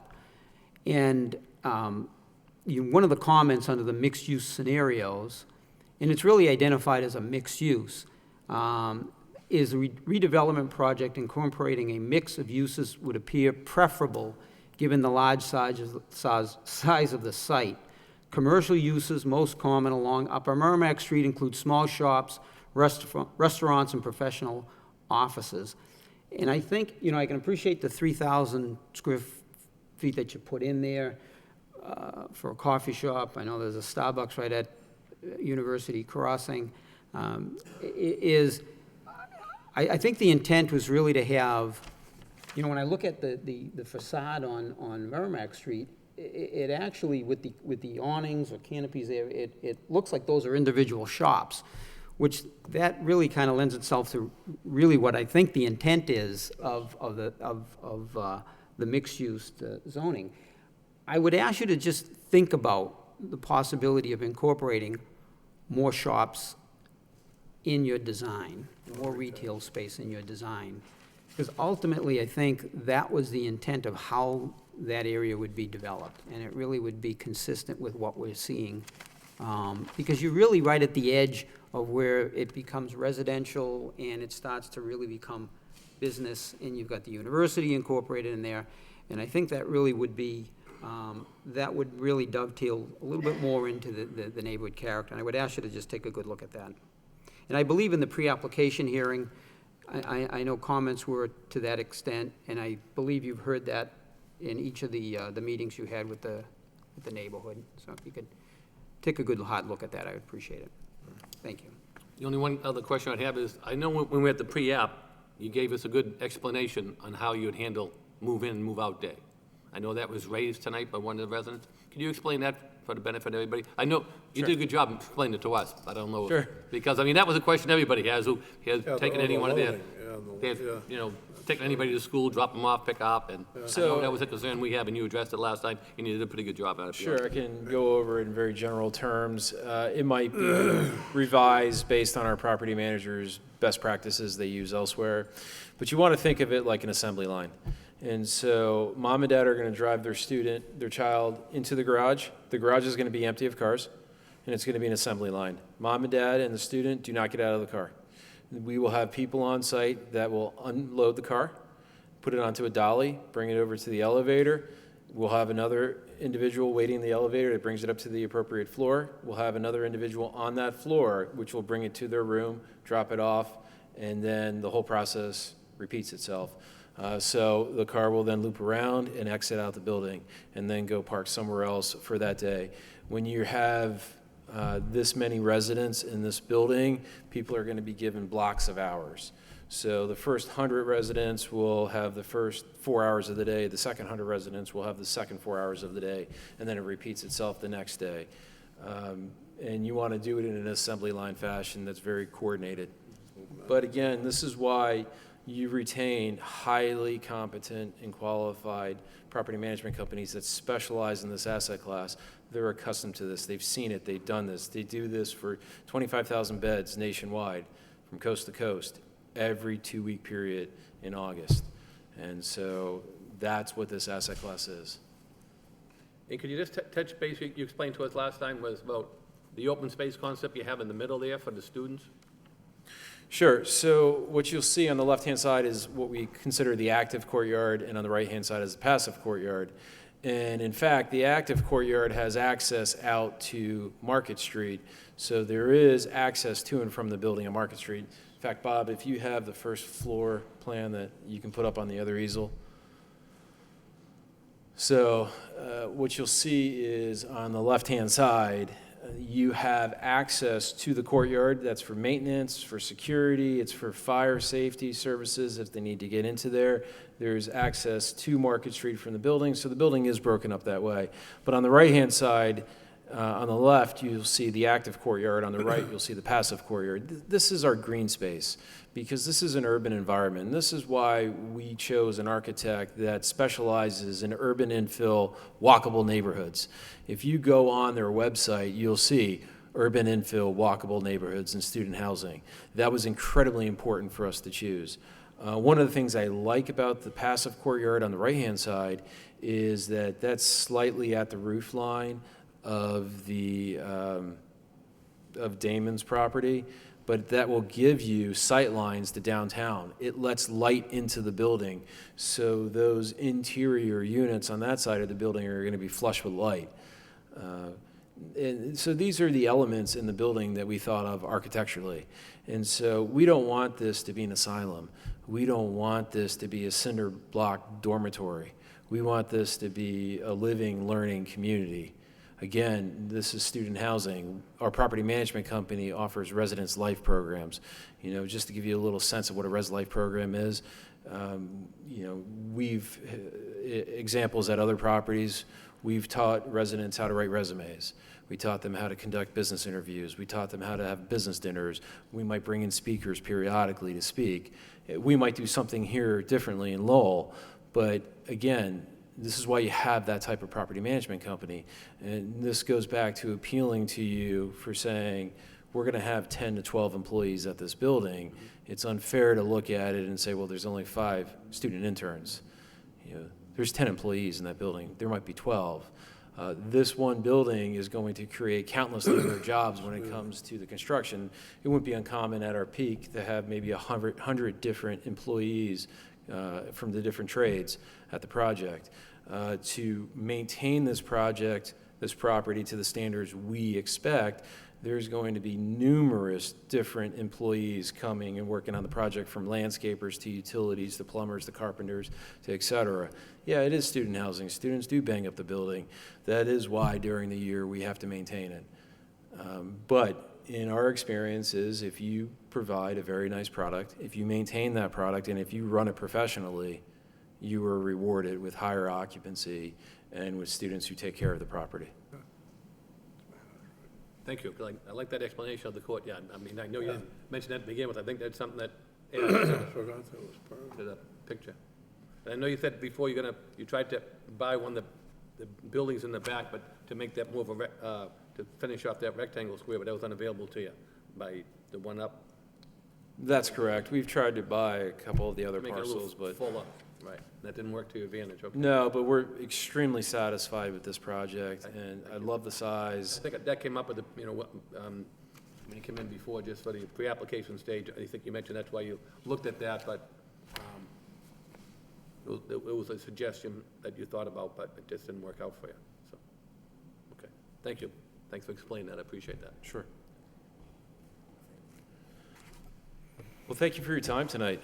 Obviously, to the extent you have questions, please feel free to reach out. We're excited about this project. We're excited about being part of the team and being part of the community. And we will follow up with a very thorough answer to the commentary that the board provided us. And in that commentary, I'm glad we held off on submitting it because we were able to have our meeting today. And so we will revise our comments that we've already drafted to accommodate all of those. Thank you, sir. Thank you. Counsel, you already heard further? The only thing I would ask is that, Mr. Chairman, that the board continue this to the next meeting in July. July 17th, is that? That's correct. Want to make that the form of a motion, Richard? Mr. Chairman, I make a motion to that effect that we continue this hearing until our July 17th meeting. Okay, motion's made and second by Mr. Malovich, I believe. Okay, motion's made and second. All in favor, say aye. Aye. Aye. Okay. So we'll be continued to that date, and, right, yeah, July 17th, good. July 17th. Okay. Thank you, good luck, and Yeah. appreciate it. Thank you, everybody, for coming in. Thank you very much. See you then. Thank you. Okay, I think that's. Yeah, that's mine. I have 3 different folders, that one folder. Oh, yeah, you Stuff in were it. saying that I just have earlier. them like, get them everywhere. Yeah. Like, All right, I that printed out gives all my them new a- comments, and then I had all my. Yeah. Okay.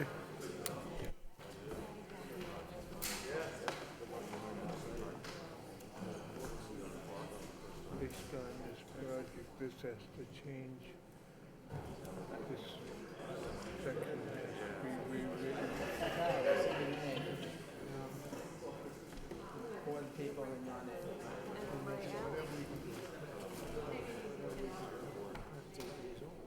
Yeah, well, the thing is, I wish I'd rather see you over here. Anyway, very good. Excuse me. Sorry, I know, good to see you, Dan. Come here, could you hit a high, come to speak?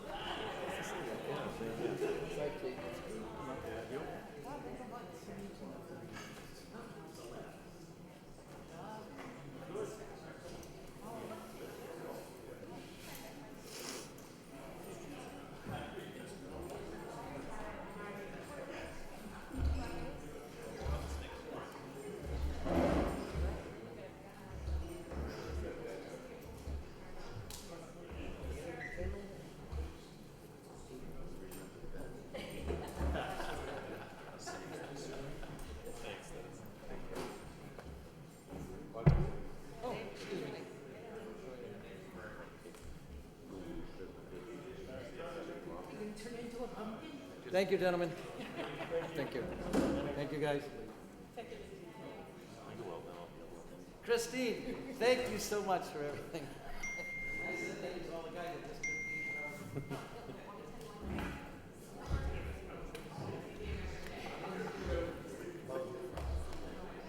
Okay, just move. Wasn't a good judge of character. That's okay. We had to hear you. Hey, I didn't want to do the overkill from last time. Oh. Okay, moving along on the agenda, do any of the board members have any follow-up comments from the city boards that they reside on? Yeah, I'll just give my historic board report. We had a very unusual application regarding the boot mills that we voted on at our last meeting. It's the top floor of one of the boot mill buildings, the one that you can see right from the top of Boarding House Park.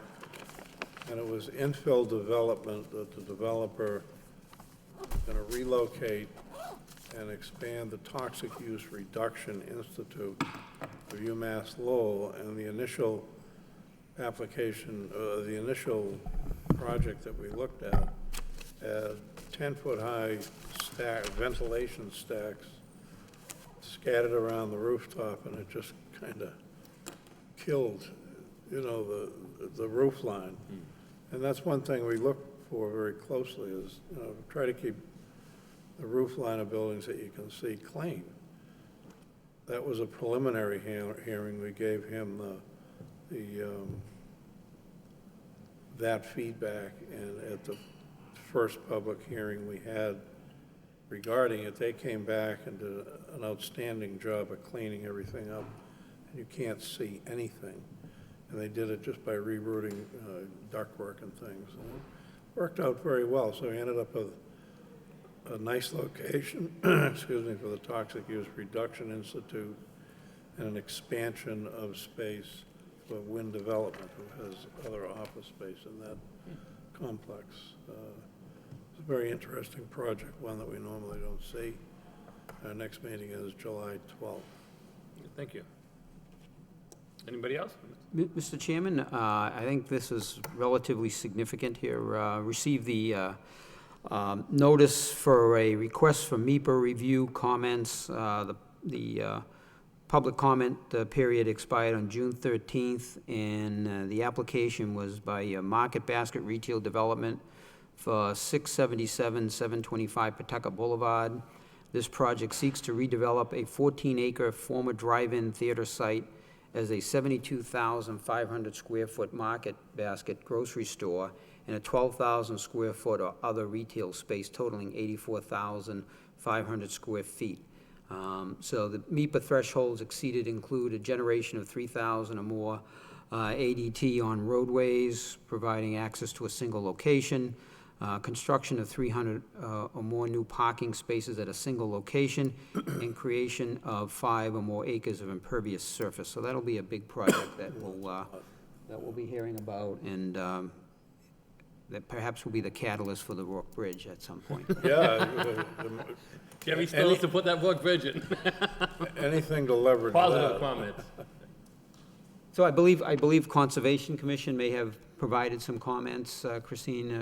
I submitted some on behalf of the Did you? commission, just because it was an ENF. We do anticipate, well, we had a staff meeting, we anticipate them to come before you this fall. Okay, good. Good. So I thought that was big development, Mr. Chairman. Any further comments or anything from staff, Christine, at this time? Okay, then we can entertain a motion to adjourn. So moved. So moved, okay, we got a Second? motion made and second, all in favor? Aye. Aye. Chair votes yes. Motion carries. We are adjourned. Good night, and thank you, everyone.